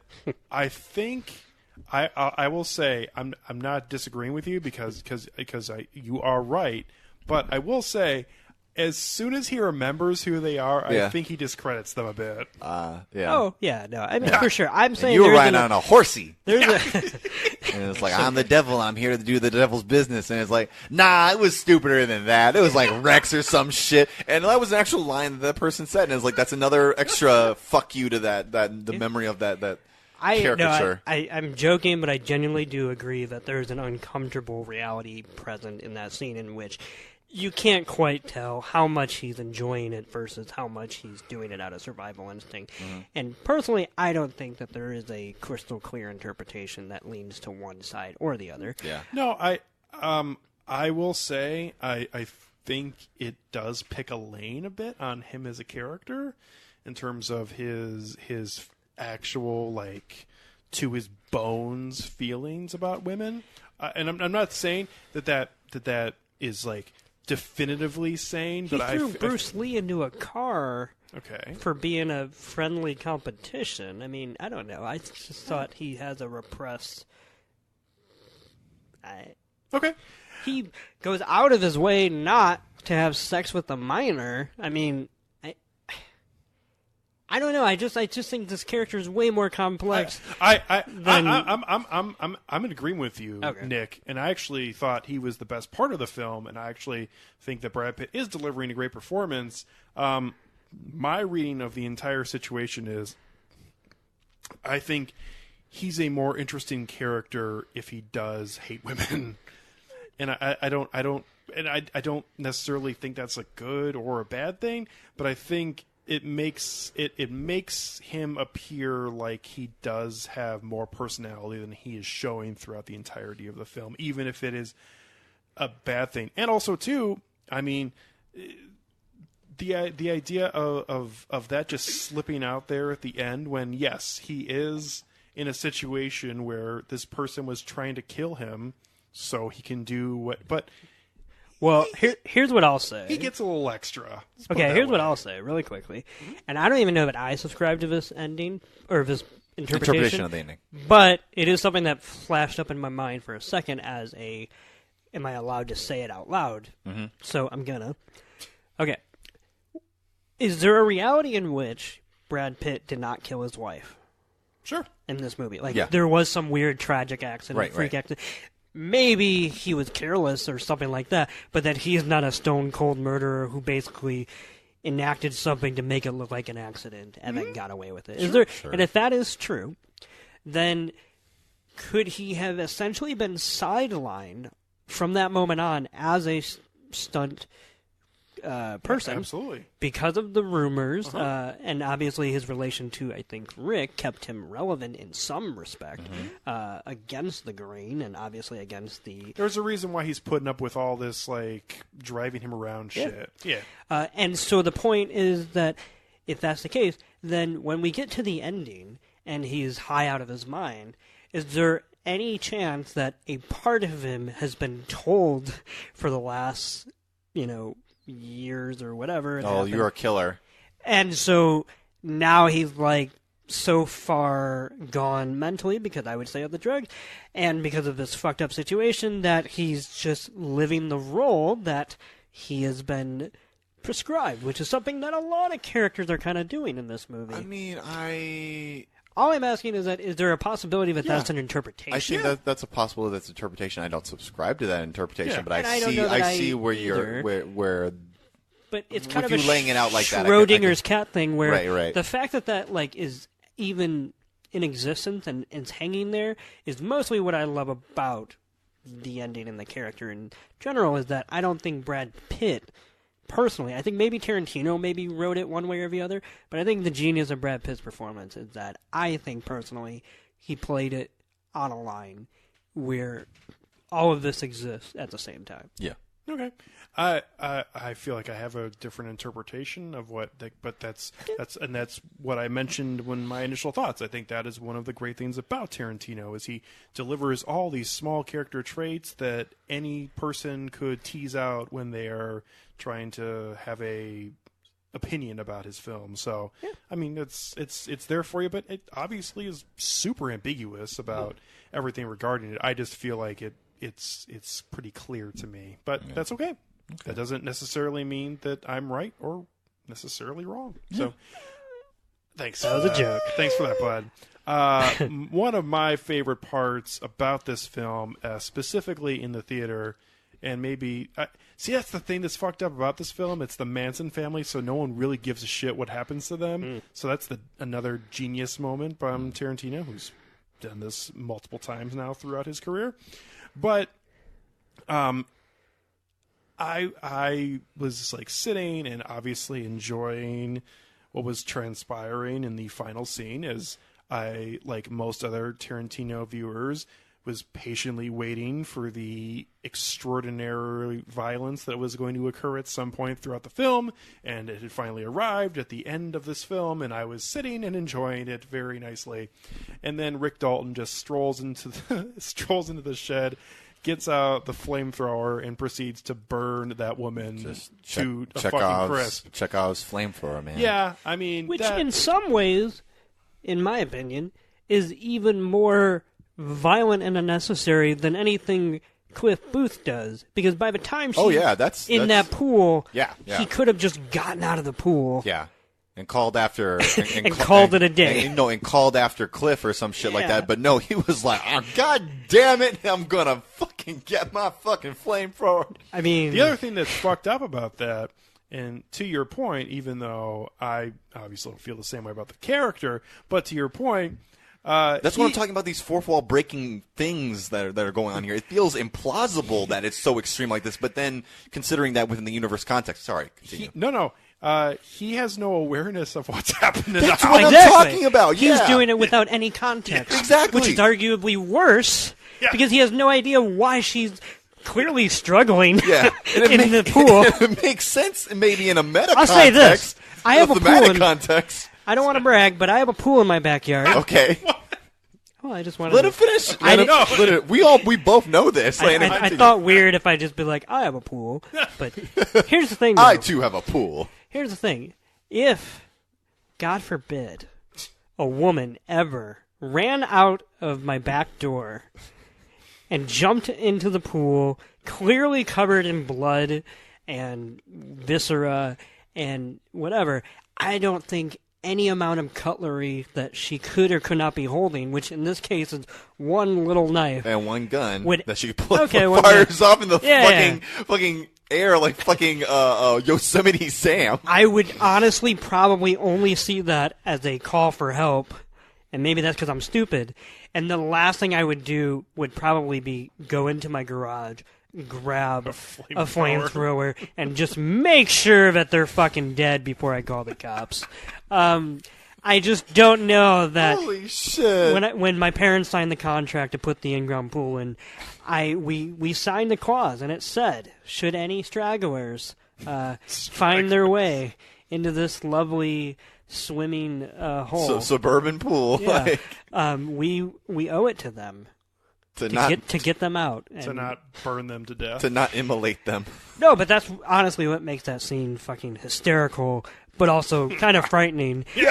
In that he is so, I think, happy to live out a character which is kind of hearkening back to the conversation he had with that girl, which is that, you don't like to break character because if you could live in it, then you'll be a better actor. So for him to seize this moment, and we've seen it in a flashback, we've seen how he has used a flamethrower before and how much of a pussy he looked like. So for him to actually... It's too hot. For him to basically get a do-over, fueled by alcohol, clearly, and lose all of his inhibition, and to do it over in the most frighteningly in real life way possible, but because it's Tarantino with a fucking Mansonite, it makes it totally fine. A wonderful scene. And I will say, I'm not the only one that was giggling to myself in the theater when this all happened, because half of my theater, from the moment he just ran to the shed, just fucking was cheered. cracking up. And I will say, just the polar opposites of a woman being in a pool getting murdered by fire is just, I don't know. There's just something about that even in a super comedic moment in a Tarantino film. It's grisly. It's grisly, but at the same time, like, just scientifically, like, that's something you don't see every day of someone being burned to death while they're in a swimming pool. A body of water. Sort of circling back to, like, Rick being drunk. One of my favorite parts about the ending, about at least the lead up to the ending, is him coming out of the house and, like, giving the Mansonite shit over their noisy muffler and just leaning in and just, like, talking shit about them and then just, like, staring them down while also just, like, taking a fucking drag out of this fucking margarita mixer that he just carried outside with him. I said to Alex, that's a incredible. It's like he's like even the fact that like he threatened himself with like killing himself like for forgetting his lines, and then proceeds just that same day to then go back home and start cracking open some beers and just like nothing happened while watching FBI. He's still back on his bullshit. Yeah. Well, to be fair, that's 6 months later. I know, but But- it's no, but I'm- saying. Well, the ending scene is. Yeah. What your son's referencing is that night he Yeah, goes back and but I also circle with- back to the previous thing. But I it's meant like from the he's- moment he was like, "Oh, I should give up drinking," Yeah. to 6 months later. I mean, he's still back on his bullshit. doesn't- no, and absolutely. He doesn't make it 8 seconds. He No. starts. He's oh shit. Yeah. Yeah. And I will say, I had texted Alex after I saw it, and one of the things I said was, "Man, can Leo hold a fucking margarita pitcher?" Right. That hilarious. that was just a godsend. Yeah. Okay. No, yeah. him drunk, and I did just watch this again recently, as well. So, they're definitely. But boy, I am pretty confident that when Tarantino was trying to get something out of him for that scene, and the scene I'm specifically referencing is him yelling at the Manson family people while they're in the car. I am pretty sure he harkened back to when you were arguing with the police after the lewd scene in Wolf of Wall Street. That's what I want. Yeah. Because like his tone, the like way he speaks, the like volume of his voice is identical to that scene that I just watched Wolf of Wall Street again a couple days ago. Yeah. But just the idea, you goddamn hippies! What the fuck? You came up here to Get this- smoke dope. Get- It's a private fucking lane. You Get wheel this that shit back. box out of here! And then they leave. Yeah. And then And then he fucking- takes another drag off of his margarita Yeah. thing for walking inside. And then Uma Thurman's daughter, who's randomly She's the one who there. runs away, right? Yes, Yeah. and takes the car. Drives away, yeah. Yeah. I thought that was actually kind And of That's another alt history sort of like permutation. I as thought that well. was kind of funny in the Yeah. sense that when we, just as anybody looks back, especially people who weren't alive during the era, when we read about something, one of our first, I think, thoughts is like, how did this happen, and how did so many people, agree with it and, Right, and, right. and go with it. Right. So I do think it was actually a pretty good punchline that even one of the people in this version of Manson was like, "This is fucked up," Yeah. and ran away. My coworker brought up when we were talking about Stranger Things a couple weeks ago, but I watched a couple episodes after we talked about this, and they were just 100% correct that Maya Hawke is like the fucking Mona Lisa, where if you look at her one way, she looks just like Ethan Hawke, and if you look at her another way, she looks just like Uma Thurman, and it's kind of fucked up. I'm with you because Yeah. I've only seen 2 or 3 of Stranger Things, but from that show alone and some of her seeing them, I'm like, oh, and yeah, no, I'm with you Yeah. completely, and your coworker. Yeah. Yeah.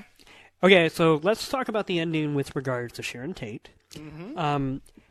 So one thing I'll lead off with is that I pretty much what clinched this film. For all of its references and for all the fun it had with a lot of stuff that I eat up, this became what'll end up being a really high rating for me with the final scene of the movie, with Leo DiCaprio outside of the gate of Sharon Tate's house, talking to Jay Sebrig, where... By the way, Emil Hirsch, he's not been in a lot recently. but here he Well, was. that's one of the problematic aspects of this Oh. movie because he's someone who probably should be canceled because he beat the shit out of his girlfriend Ah. publicly.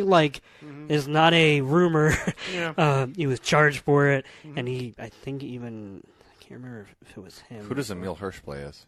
Jay Sebrig? Sebrig, the Whoa, hairdresser. really? Yeah, Yeah. the Sharon Tate's Whoa. friend. I guess that's probably why he hasn't been around recently. And it's like on the one hand, he's a dead ringer for Jay Sebrig, so it kind of makes sense. But on the other hand, that's not Right. an excuse. So Right.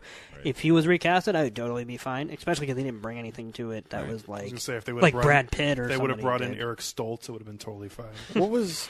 Sorry to, Yeah. to get off topic, but about Emil Hirsch being casted as this and him probably needing to be canceled.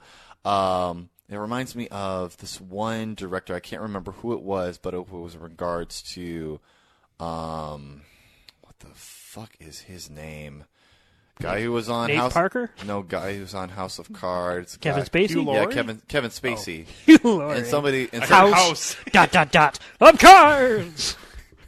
Yeah. I just heard House. And so- it was like I was on fucking so Jeopardy. I there just said the was, first there thing was that some came to mind. director Who are three people who have was- never been in my kitchen. There was some director who was talking about how That's it's like, why shouldn't I be allowed to like cast like Kevin Spacey in a film if I want to? Oh, yeah. You know who that is? I can't remember who that was. I don't It remember, sounds but I familiar, do know doesn't what it? you're talking about. Right? Yeah, no, some right. director did say that. Right. Fucking forget. I'm not gonna remember. Yeah. But I do. You are right. You're right. But that was a quote. Yeah, from that sort of echoes sort of the sentiments of that, and I was just like, if Kevin Spacey should be canceled, then this guy probably should definitely be canceled. I don't know. Yeah. Really quickly, I need to point out to Alex because he gave me a look when I said Give him a look. Well, he said like we're on Jeopardy, and then I said the phrase, or I should say the question, or the answer, who are three people who have never been in my kitchen, because that is the immortal line from an episode of Cheers when Cliff goes on Jeopardy, and he's so excited, because obviously he's a know-it-all, and he's doing actually extremely well all the way up until the final Jeopardy, and the question, or the category is whatever, and it's like, and it goes, what do these three people, and it names three historical figures, have in common, and then he doesn't know the answer, and he genuinely writes down who are three people that have never been in my kitchen, and Alex Trebek is just kind of like, okay. It's just great. Anyway. Nice Cheers reference. Thank Who you. knew we were going to have one of those? You know what? Well, we're talking about a movie that celebrates TV, but mostly procedurals and westerns. But anyway, all right, let's talk about Sharon Tate and that final scene. I thought that the scene in which she phones in to her intercom to talk to Leo, or I should say Rick Dalton, I genuinely was almost on the verge of tearing up because I thought that was a beautiful moment and truly crystallized what Tarantino was doing throughout the entire film. This is all it was leading up to. Yeah. And I just thought that for how many think pieces that are going to be written about how horrible Tarantino is and how all he does is co-op other people's misery and use it for very surface pleasure, retribution, whatever, I'm like, the thing I'm walking out of this movie feeling and remembering is that this guy who is usually targeted as a exploitator, is basically leaving the audience with a simple question, which is, what if Sharon Tate was only remembered for the potential that she had? Right. And isn't that a more worthy story to tell? This is leagues more fucking tasteful than any other fucking like production concerning like the Manson murders or Sharon Tate that's been come out in the past like fucking year. I was going to say, we've had two really random movies that came out. One was called Charlie Says, and another one, I don't forget, I think it's The Haunting of Sharon Tate, which is exactly what people thought Tarantino would do, because it's all about Hilary Duff as Sharon Tate, and Sharon fights back, and that's gross. Yeah, it's and fucking just gross. So stupid. And so here we have a final scene, and what I kind of loved about it was that you didn't see Margot Robbie playing Sharon Tate, because it really, then I thought, for a movie in which she doesn't have a lot of lines, I grant you, but I don't think she needed them, because I felt the luminous presence of her and how she kind of loomed over this picture in general. Mm-hmm. So when we get to that final scene, I thought it was even more beautiful that at that point there's almost an even more deeper connection with a spiritual connection to, because you're not seeing someone portray her so much as you are someone talking to her when she's not even there, which that's what people do after they're dead. I mean, you know what I mean? Right. And I just thought that was so ethereal and so goddamn beautiful, and that it somehow worked after one of the most violent and, ridiculously brutal Tarantino moments. Like, she's okay. Yeah, she's okay, and that's really sort of what ties it together. It's like you have Jay who's asking through the gate or whatever. It's like, oh wow, it's like, what the fuck happened? And I was like, are you guys okay? It's like, is everybody okay? It's like, well, the hippies aren't fucking okay. And it's like, well, what were they planning to do? We don't know what they were planning to do. And so this film, they don't even get to be the footnote in history that they were desperately trying to be. Even Marilyn Manson. I'm sorry, yes. Charles Manson. I know Marilyn Manson strolled up there with his missing ribs. Charles Manson is so marginal in this film, to the point where there is a scene in. I just rewatched the trailer. There's a scene in the trailer The only scene he's in. The only scene that he's in, where he comes down from actually like visiting the house and then coming back to the ice cream truck or whatever, and there's a shot in the actual trailer where it has him looking up at Cliff on top of Rick's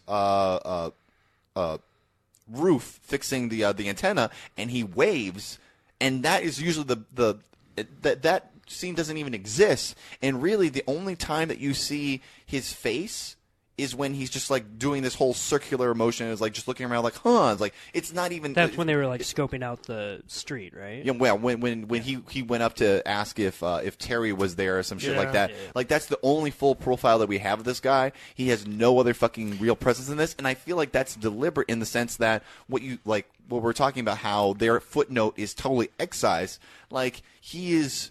His infamy, whatever the fuck you want to surround it with, whatever. Like their intentions were not rewarded. And he is rendered something so infinitesimal that he is smaller than a speck of sand on a fucking beach. But in the leagues of history, that's what it is. It does show also the difference in the way that Tarantino has presented his films, where he has completely altered history, as in Inglourious Bastards, and obviously a much different scenario is playing out, and not to take anything away from the Manson murders, but the Holocaust is another level. I mean, just scale-wise, certainly. No, I mean, just as far as that, I can understand why you would put Hitler on not a pedestal, because that would be weird, but on a bigger... But no, he has Hitler murdered and then shot 400 times in the face. Yeah.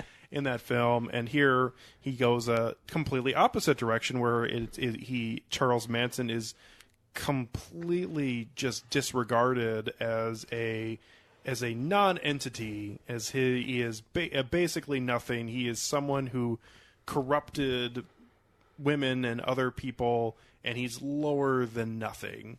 And he's sidelined. And you know what? It's obviously different from the other film that he did, but that doesn't necessarily make either bad. It just is different, and it's great. But Tarantino knows you've seen his other films, and he uses that against you, because the entire time you're watching this, if you haven't read the plot summary or something like that, there's a good chance that might happen at the end. Oh no, and I totally thought that would have happened. Exactly. And so for anyone, myself included, to watch this and for it to hang over, and then for the the final stretch to truly start, to start with such meticulous detail, almost journalistic in his, recounting, because they say what time that, where they went for like dinner. A true crime doc. Yeah. Exactly. Yeah. So you are then just talk about what the dog is doing while they're away. Yeah. You are primed for what you know Tarantino to do. And at this time, Rick and Cliff were at the bottom of bottomless margaritas. Yeah. And for him to swerve out of that lane and to say that this was never about revenge, this was about pummeling the idea that they're even worth that kind of meaning. I just thought it was fantastic. I have a question, Yes. a trivia question, Yes. and I feel like you would be the only one who would know this, Nick. Maybe. So, during the whole true crime doc, part of the finale, the lead up to the climax, when Sharon Tate and her friends go to that restaurant, and she asks, "What's that premiere over there?" It's like, "Oh, it's a dirty movie." They have premieres for dirty movies. Do you know what that premiere is? In my opinion, that was anachronistic. Okay. In general. Okay. There is a theater that down the street did play dirty movies, but not for a few years. And 1967, dirty movies would not have mean the same thing in the context that they mean now, which makes it weird that she would say it then. I think that was more a hat tip to, the coming tide of sexuality pervading cinema. What's going on over there? Nothing. I'm good. Oh, because I said coming tide? Yeah. Sorry. All over your face. Oh, Jesus Christ.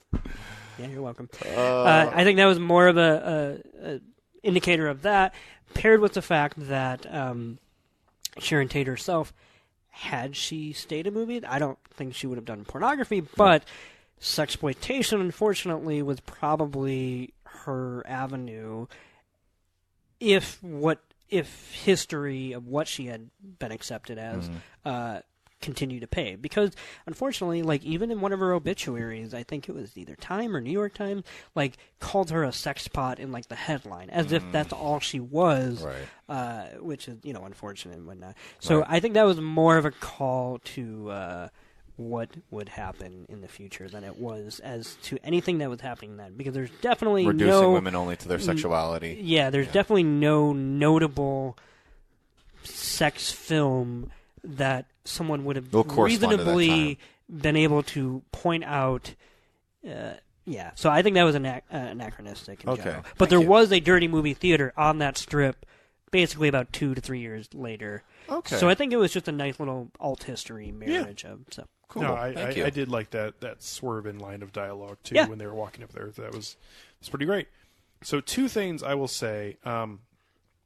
I love the marriage of Sharon Tate and Jay Sebring and Rick Dalton, as Rick Dalton is like walking to this, like, he's literally walking uphill to his career, has just had a massive improvement by he thwarted this. It's almost Disney-esque with the music. Well, and but it is an extraordinarily interesting connection between a historical figure and our protagonist from the film. So that shot is fantastic. Oh, yes. The way it, like, in the middle of the shot as it's moving, almost dwarfs Leo, because I don't think you can see him for a few seconds after he's first passed through the gate, as they get to the courtyard and the front yard or whatever, and then he reemerges past behind one of the buildings. I just love that it is a bird's eye view, but from this kind of slightly slanted angle that does not allow you to see all the pieces at any given moment. So right before that is actually one of my favorite viewpoints of the entire film, and that is literally Brad Pitt and Leonardo DiCaprio are finally being separated as they are now moving in different aspects of their career, and Brad Pitt literally being taken away in an ambulance. I was going to say, symbolically, that's pretty fantastic. great. Yeah. That's the only way that they could actually be removed from each other. Even though they said that they clearly were going to go their separate ways, but the only way, and the fact that he's made his career out of being a stuntman. Like, we've seen the shot with his shirt off, which is important because it's fucking Brad Pitt. Yep. But also, we see all his fucking scars everywhere. Like, he has lived a hard fucking life throughout this time period, even with all his, good-looking face and his Hawaiian shirts and shit. Like, he's a guy who's had to do bullshit work and get fucked up and having to fight Bruce Lee, and even though Bruce Lee's an asshole in this movie, and that's fine.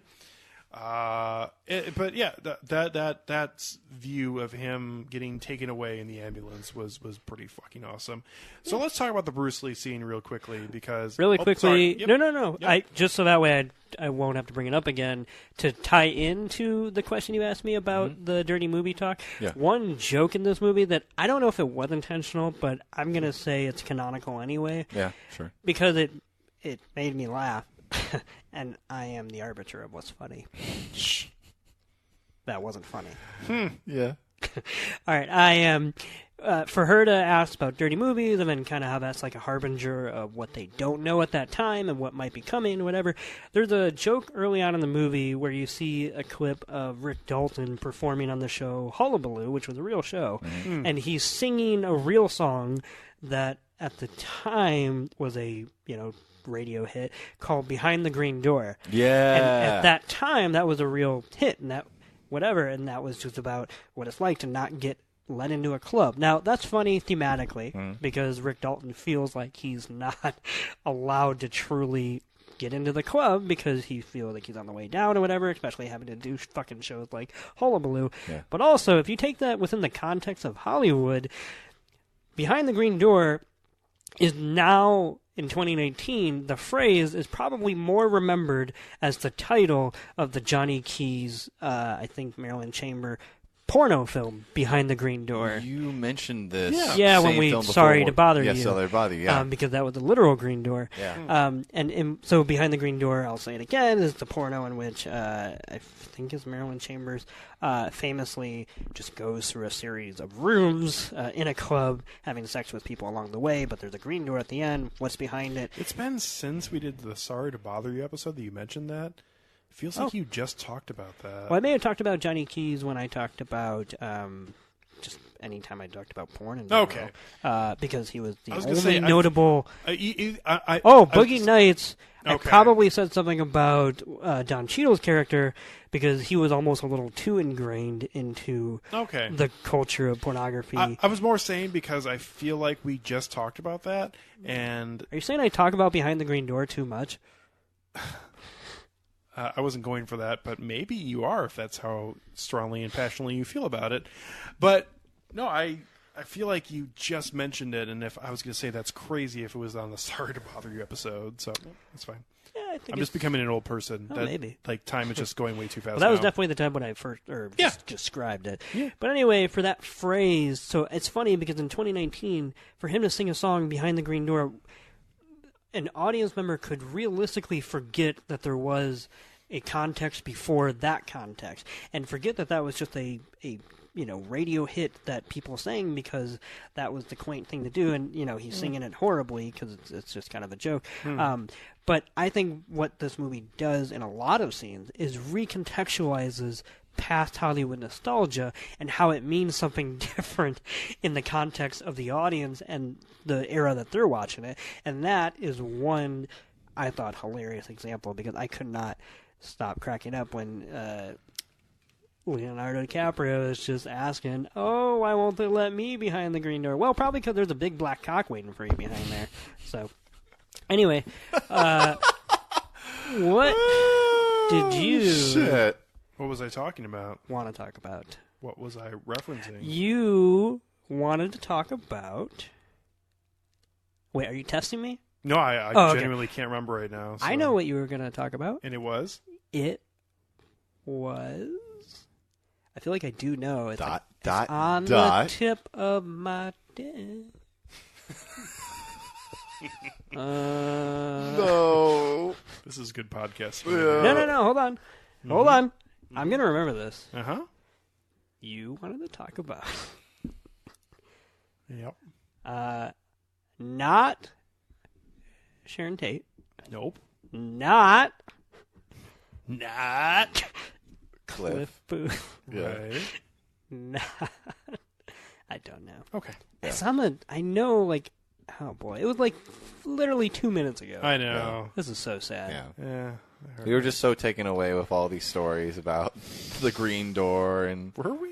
yeah, I was. yeah. Okay. Now Nick's doing his best impression of the man from the other side from Twin Peaks, just doing his dance.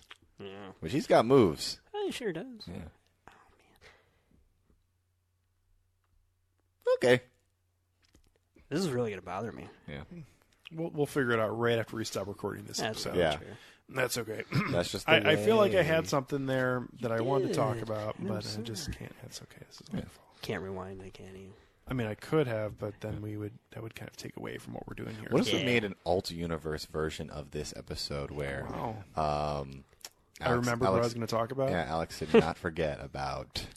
Well, this margarita's really good that I'm drinking, so I got a little distracted. So, before we get to final ratings, overall, we talked about performances. I think everybody hit on that they were pretty much giving high praise on the performance in this film. But the meta aspect of Leonardo DiCaprio, who's overall in his career been an actor who's at times been not the greatest, but has seriously in competition most times for the most improved actor award throughout the entirety of his career, as he's come a long way from What's Eating Gilbert Grape and other performances early in his career when he was a child actor for the most part. But he has always had this weird thing where you mentioned Daniel Day-Lewis earlier, Nick, where obviously that is like the other end of the spectrum where you have like the ultimate method actor. And Leonardo DiCaprio always feels like he's bringing part of his own personality into his characters. Like some of the ways, like his shouting or yelling or excitement, like it comes from the same well of rage. Yes. Well, and also too, like he can't like change his voice really. Like he can like kind of do like a southern accent, but it still sounds like him. So that just continues here, but the idea of him probably having the best acting scene of his career in a scene where he's an actor trying to have the best acting scene of his career and he's is pretty doing fucking that awesome. In the context of just being a guest villain in a Bonanza ripoff. Like, that's all Lancer was. So, that's just pretty fucking great. I'm with you. And everything that happens before that with the camera motions, and you have the entirety of the scene as it's going for the most part pretty well, and then he starts to forget his lines, and then Timothy Oliphant is like wanting to be done. His facial reactions for having like no lines during that kind of moment are pretty great, because he never quite like completely breaks of like fuck this shit, but boy does he just kind of have a his nice amateur hour. Nice little scowl of like, I do this fucking 5 days a week, and he can't even come in and do it for one day, and which is, I'm sure, an attitude that some people who work on TV would definitely have for good reason. So, should I tell my little anecdote? Please. About a Mr. James Stacy, Please. Who Timothy here is playing wonderfully, I think. So, fun fact about James Stacy, who is a real actor, and he was on Lancer, just like in this movie. He maybe not famously, I don't know if it's like super famous, but I want to say in the 70s, he was in a motorcycle or a car accident, one of the two, where he lost his then wife and one of his arms. So that was my story. Oh, wait a minute. Then 20 years later, he was charged for child molestation. So he joins Roman Polanski as another male in this film who has a future in losing their wife in a tragic accident or something out of their control, only to then throw their lives away, at least in one respect, by being a pedophile. So I thought that was a weird correlation between an extremely famous person and obviously an extremely obscure television actor. This is not what I was thinking of earlier, but we mentioned it briefly. Anyone read anything into Brad Pitt making mention of wanting to know someone's age for sure if he's going to have sex with them in the car? I thought that was mostly doing Cliff Booth's foundation of really getting you to sympathize with this character throughout, because no matter how effortlessly cool he is, he has a code of some sort. Right. So that when the fireplace stomp, man, that sounds like a really fun dance. Fireplace stomp. Light 'em up, light 'em up. Get him, Brandy. When that happens, God, I love then that everything dog. you thought about this fun white No, male. he doesn't want that dog PETA. Aw. Man, that'd been awesome. Yeah, well, they do weird shit too. Yeah. But I had thought that's mostly for that. Now, could you read it into it for sure? I mean, it's Hollywood, and there's a lot of stories out there. Sure. But I mean, in a film that, and that's what I mentioned before, that there was a line early on when randomly Sharon Tate and Roman Polanski are at the I guess not Playboy randomly, Mansion. but they're at the Playboy Mansion, and someone is talking about the peculiar relationship between the two of them and Jay Sebring, and the fact that someone brings up people and being younger and a certain age, and I'm like, oh shit. Someone's going to say something about Roman Polanski liking people who are young, and it's going to be fucked up. I don't know, man. I mean, I feel like I am reading too much into I it. feel like that was I always inverse. do. Was that? It was inverse. Where it's like she likes him. She has a type. well, no, her type was shorter, European, and Who look like small boys. something like that. Yeah. It's only because Roman Polanski is technically there. Here's the thing. I'm looking it's for one of those looking things for where anything that it's one of talks those about things- people wanting people who are younger, too young for them. It's one of those things where it's undeniable because it's Roman Polanski, so how do you write a script that features Roman Polanski and not be cognizant of these things? Yeah. On the other hand, it's Hollywood, and... Yeah. It's there for you at every turn. Roman Polanski could not be in this movie, and that could be a line that would be untouched because that's so... I'm with you, but also... No, I'm not... Yeah. I'm not saying just like talk about the ambiguousness of the finale. It's certainly there, and you can read whatever you want to into it. But it is obviously, I was looking for anything that could signify that, and it was a couple moments that were there. So yeah. I remember one thing I did want to talk about, and I believe Toussaint wanted to talk about it as well, which is the presence of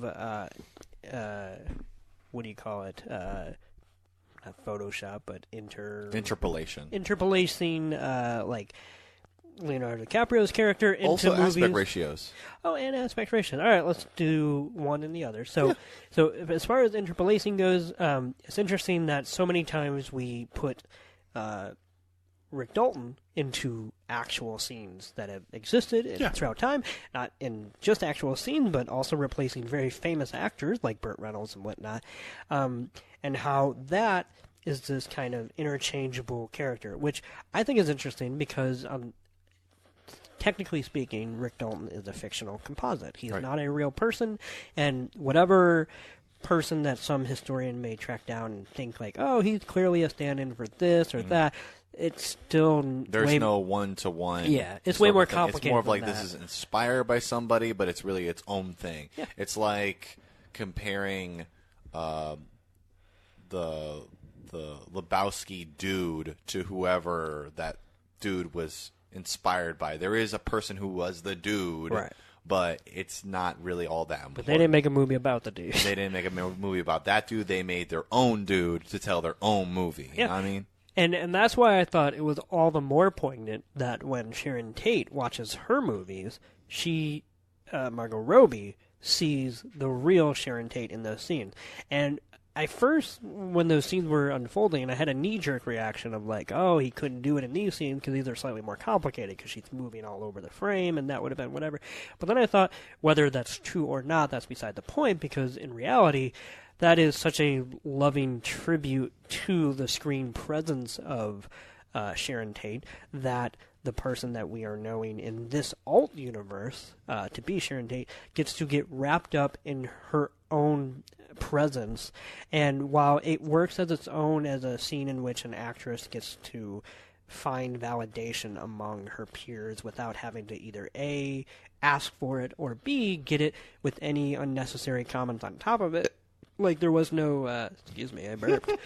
There was no scenes of, like, someone yelling in the background, like, she's hot or whatever. Like, this was just a purely joyous occasion for her to observe it and also take it in at the same time. And yet it was such a respectful and loving tribute to her before we even got to the finale.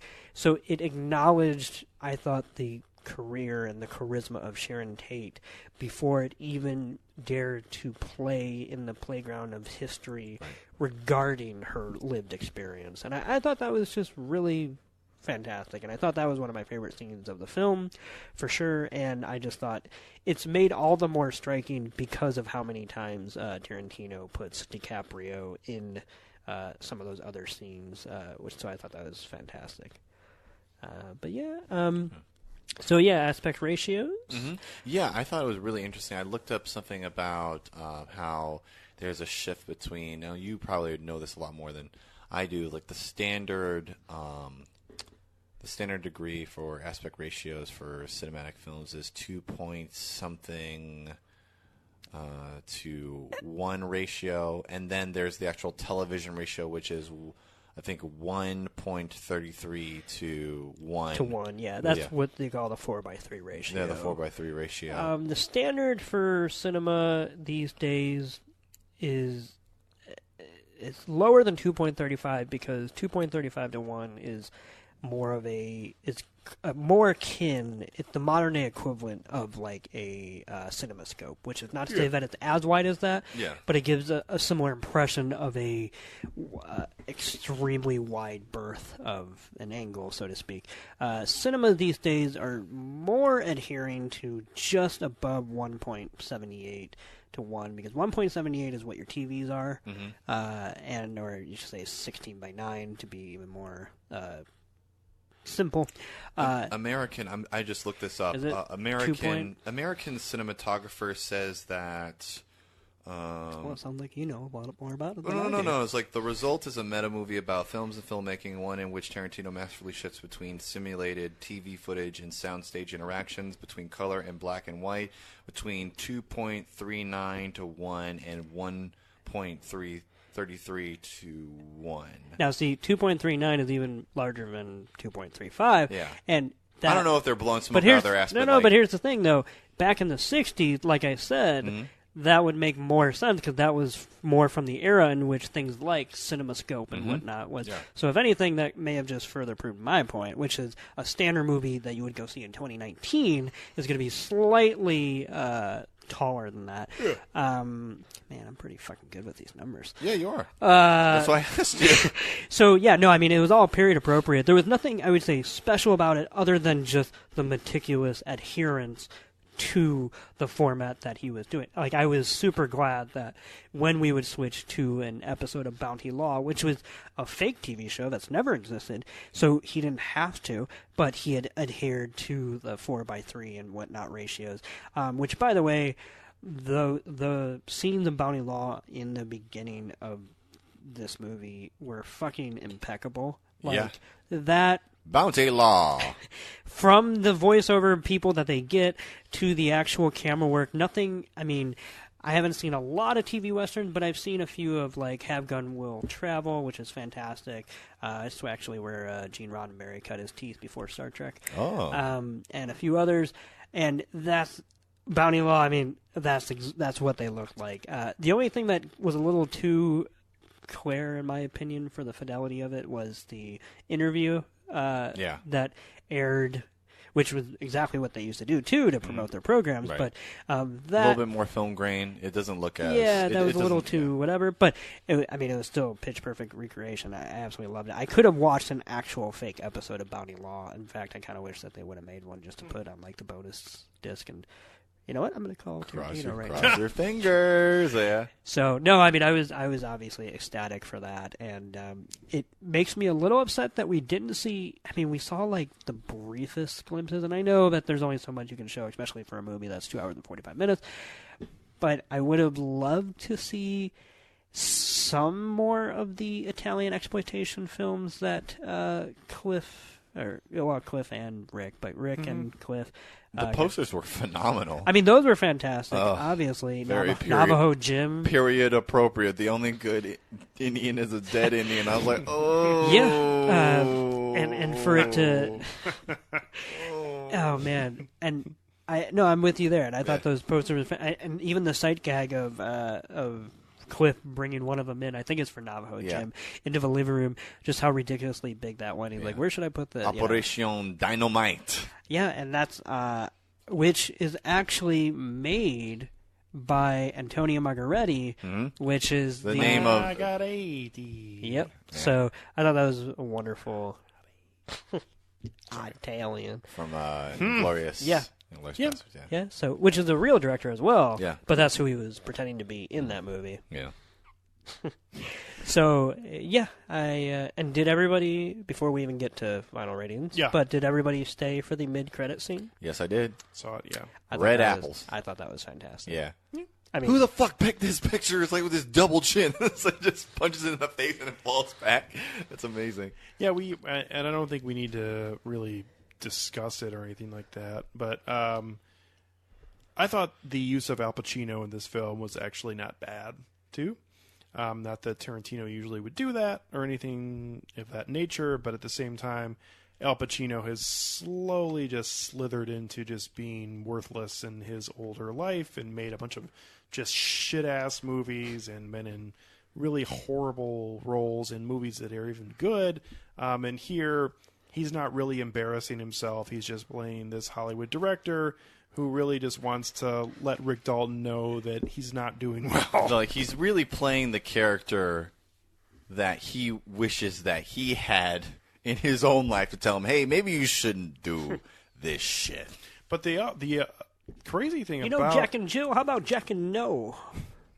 Someone should have told him Simone, how about Snow? Things aren't going well in the last good movies any given Sunday, and that movie's shit. Yeah. I mean, Pacino, not Pacino, yes. Oh, boy.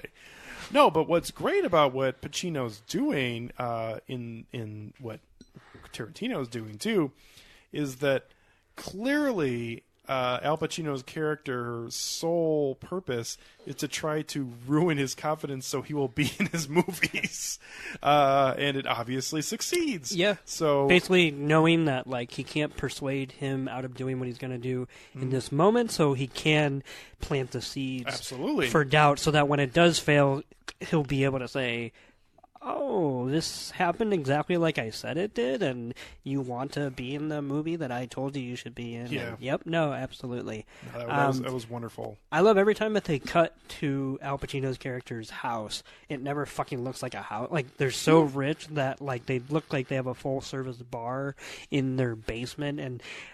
And, God, I was kind of on this film's wavelength when in that very... first scene, but second or so scene where he's having that dinner with him, with Leo, and every time he preempts everything that he says he watched with what film stock he watched it on at his own house.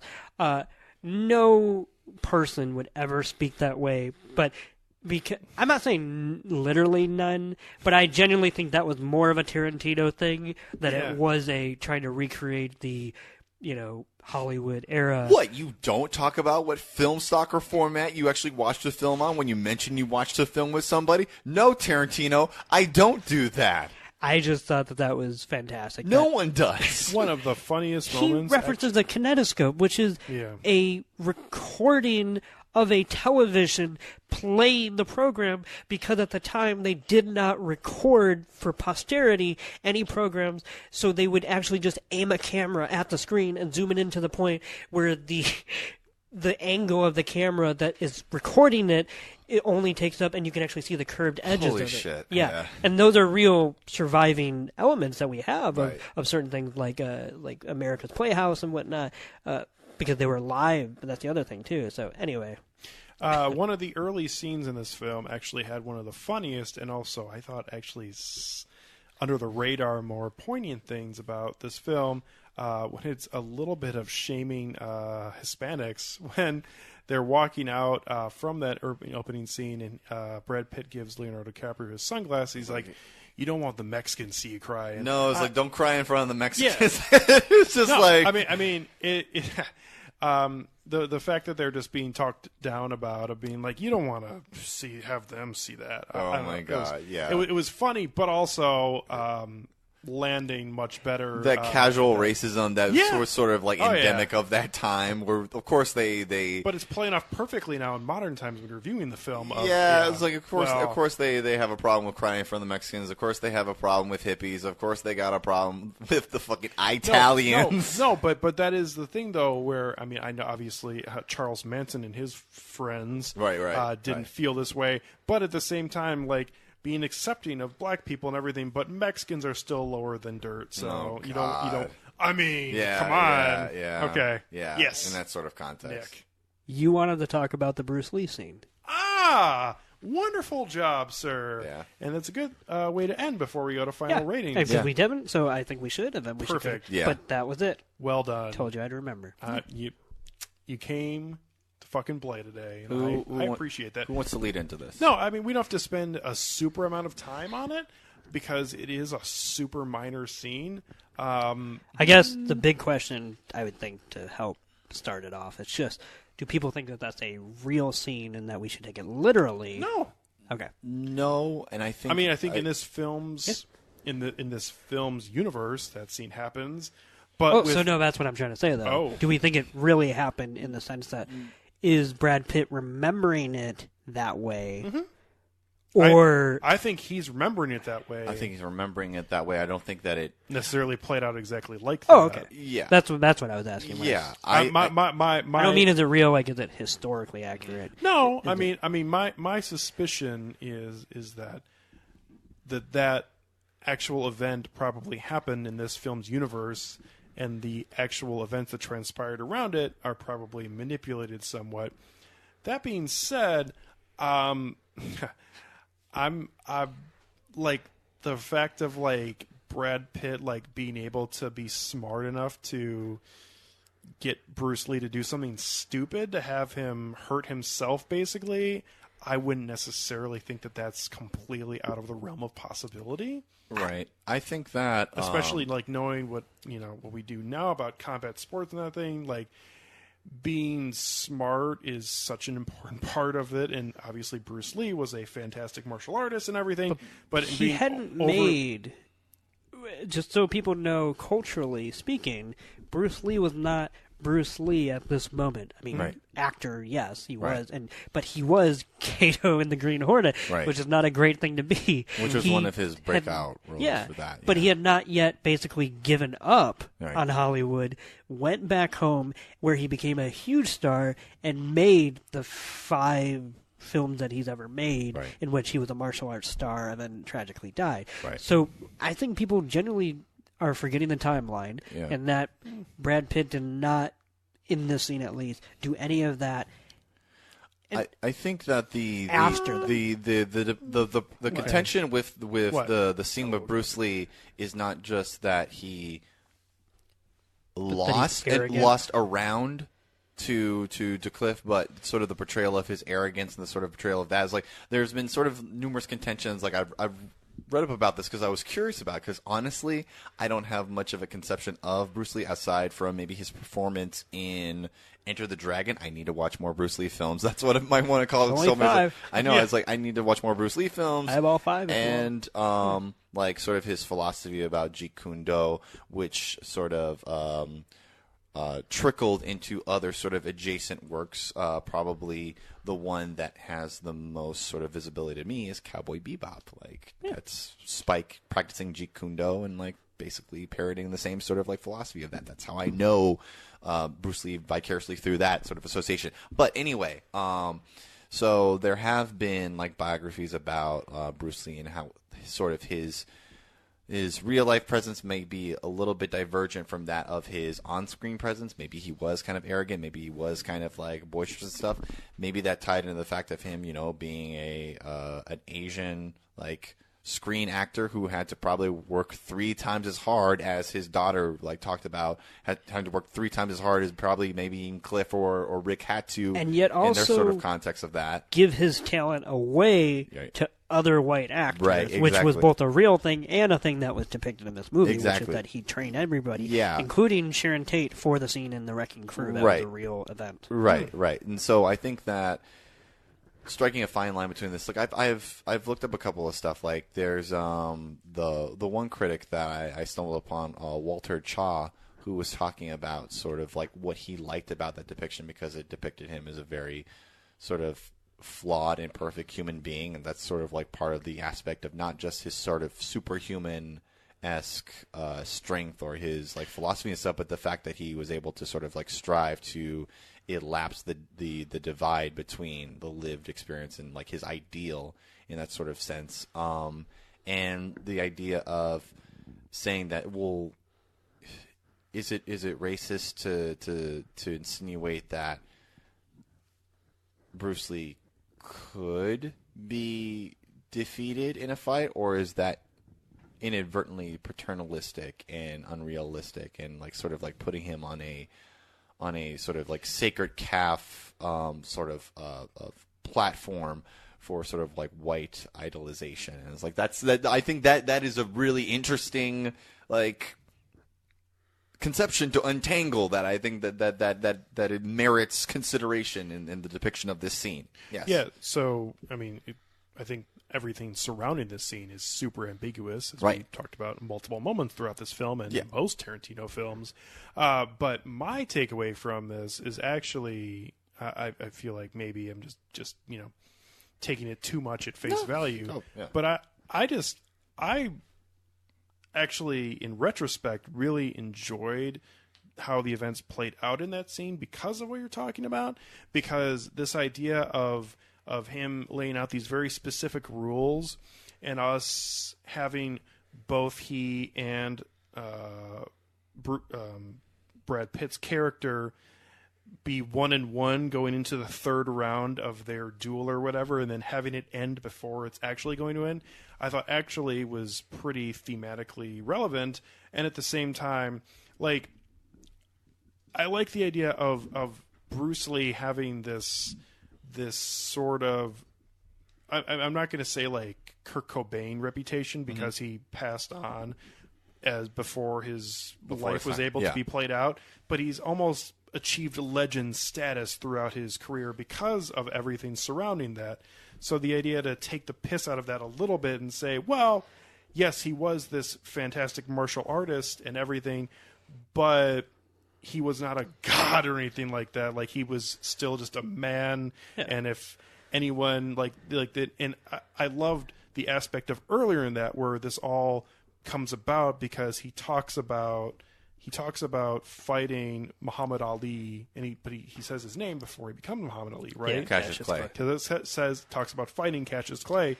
And which is another way, really quick, just to comment on that, but for him to say Cassius Clay, which is obviously it makes sense, but is another way the movie folds history kind of back in on itself. It reminds people that history and the context in which it exists is an ever-changing thing from moment to moment. Which, But I do love Brad Pitt's commentary there, though, before the fight even happens, of him just being like, yeah.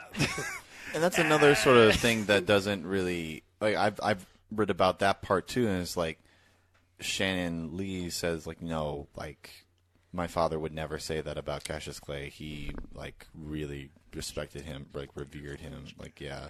I don't know. It's like, so, yeah.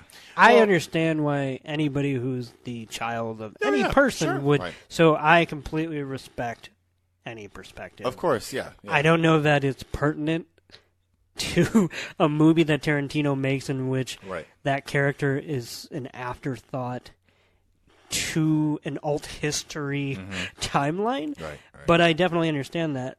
I will say, on the subject of that scene, that depiction doesn't change anything that I think about, like, Bruce Lee in general. Like, in fact, it makes me want to learn more about him. So no, I mean, as I was mentioning to you when we both arrived tonight, Toussaint, before Nick got here, like, I feel like, thanks for outing me as the late comer.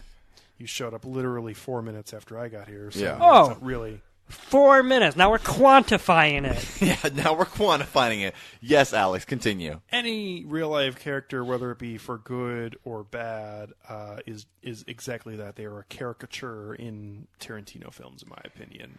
Oh, absolutely. And two things I'll say about that scene in general, which is that, one, what Cliff does to Bruce Lee in that scene is slightly reminiscent of what Rick will do to the Mantonites, which is somehow, because he happens to be this fictional composite in the middle of an alt history Hollywood. It's meant to prime us for his capacity of violence. Yeah, well, I was going to say besides that, but even though that's also true, and I didn't even think about that, but he also is technically coaxing history to come out of its shell of what we know it to be and step into this other limelight of a twisted funhouse mirror version of it. And it's only done via these two characters who never existed. And I think that's a little micro version of what's happening in there, where the macro version certainly comes at the end of the movie. And the other thing about that scene that just as the least why it works for me is that no, you know what? I don't think I remember my second point. Oh, sorry, man. God bless everyone. Mm-hmm. So, going into final ratings, I think, is where we should end this on here. I think we've hit on most aspects of this film. Yeah. And I'll start off. I give this a 3.5. It's kind of in the middle of the Tarantino collection for myself. Definitely not at the high end, but also, not something I like this more than I like Jackie Brown, I like him more than The Hateful Eight. It's fine. Your two favorites, Nick, but that's okay. We're on different wavelengths, and that's totally fine. Two different Tarantino fans. I was going to say, two different film fans. Yeah. At the same time, this is a really wonderful film and a well-done piece of filmmaking by Tarantino.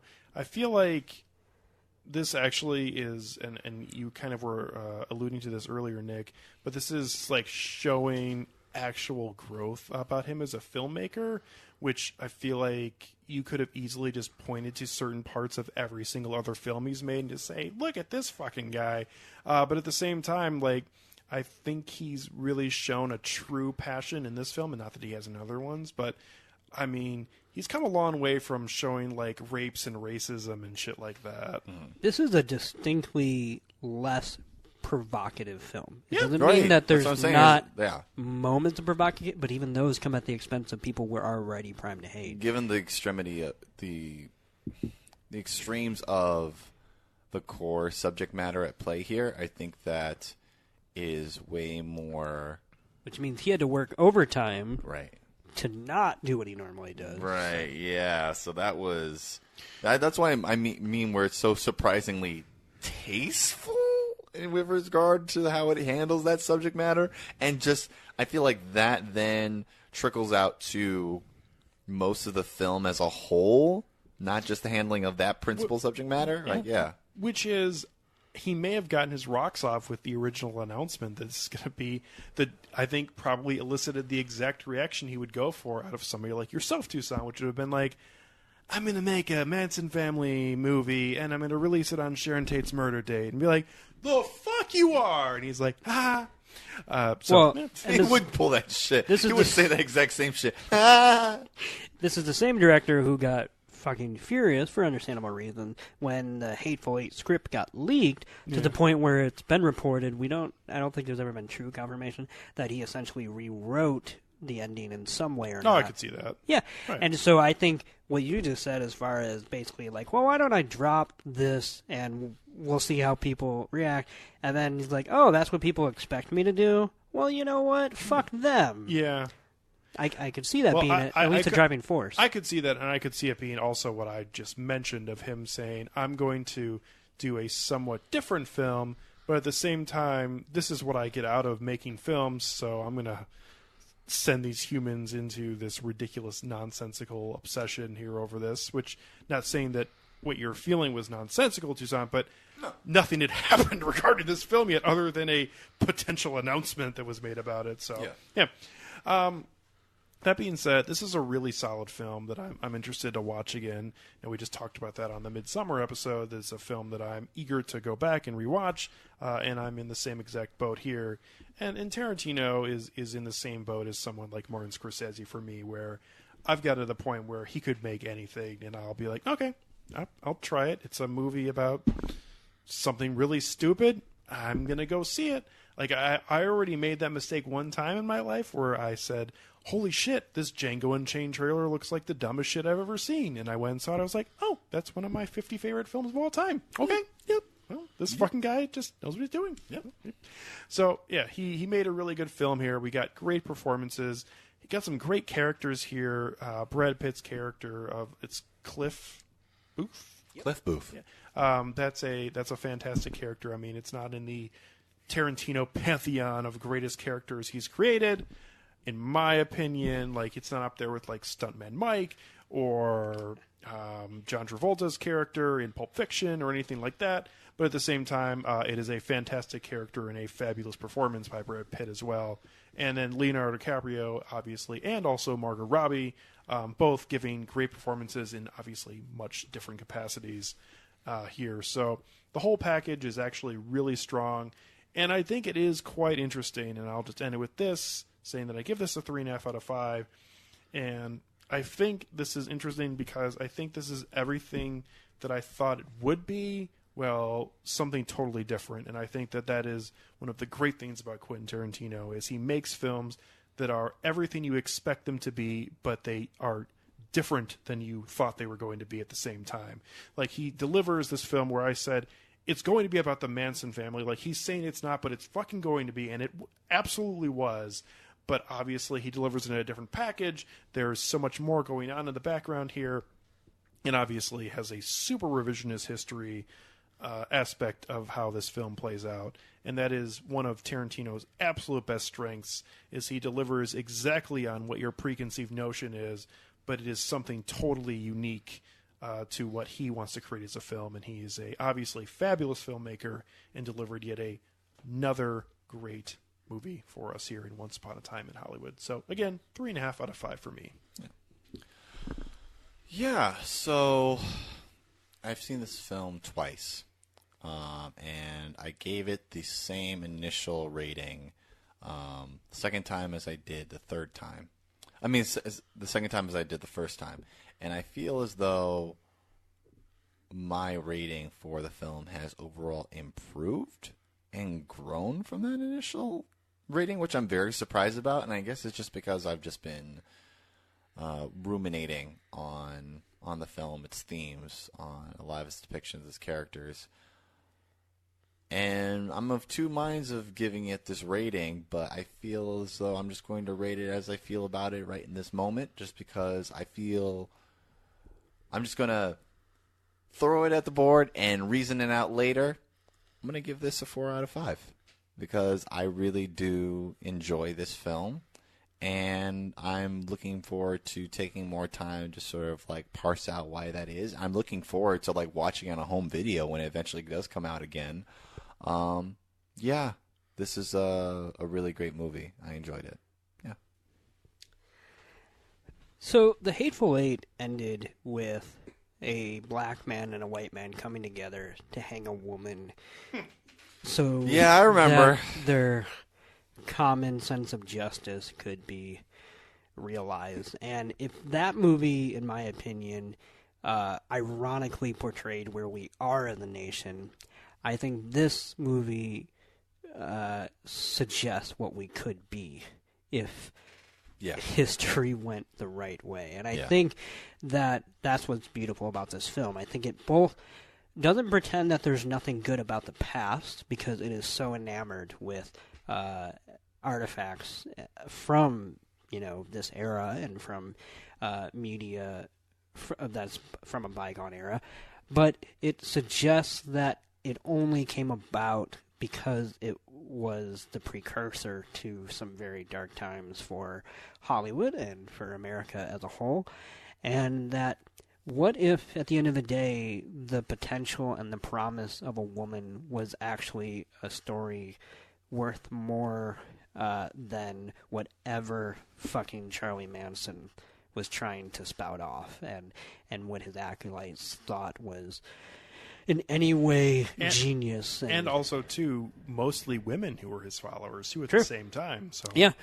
And for Tarantino to actually follow through with that and stick to that and write a movie, I think, as gorgeous as this is.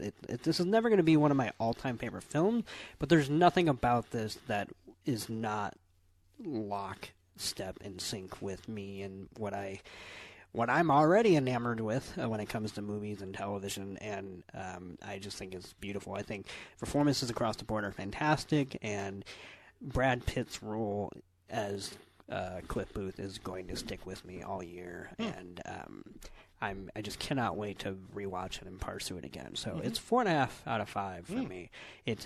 I think it's fantastic, and it once again continues the Tarantino discourse. And even if that's not a hell I want to live in, the fact that it's still able to do it, and it's still able to get me to come out and want to be in that discourse, despite the fact how fucking unbearable it can be at times. Oh, yeah.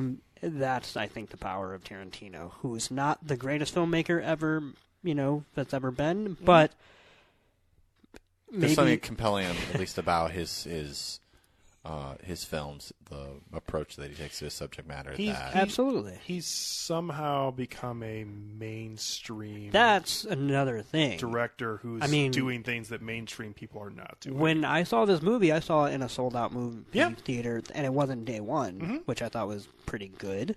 He did $40 million on opening weekend. Yeah, this is his best opening weekend on a hard R-rated film. And for a movie as weird and as muted and as violent and violent in a way where like Django is a more violent movie, but that's a bloodthirsty movie. Whereas like when the fireplace scene happens in this movie, my mother, I saw it with my mom and dad. Both of them enjoyed this movie a lot. And my mother abhors violence in film, not like on a moral, but she just can't watch it. She, you know, she gets all whatever. Yeah. And so when the whole thing happened, she like told me afterwards that she felt so sick to her stomach before it started because the image of Margot Robbie emerging from the house, now pregnant. That's also, I talked earlier about the scene on the ranch, but everything building up to the Margot, even if it was never going to happen, just the suspense. Oh no, I mean it's playing with the audience, knowing that that's a reality. Historical events, yeah. And so my mom was eating it up apparently, even though it was making her sick to her stomach, because she's like, it's just. Like, I was not ready for the ending because I never wanted it to come.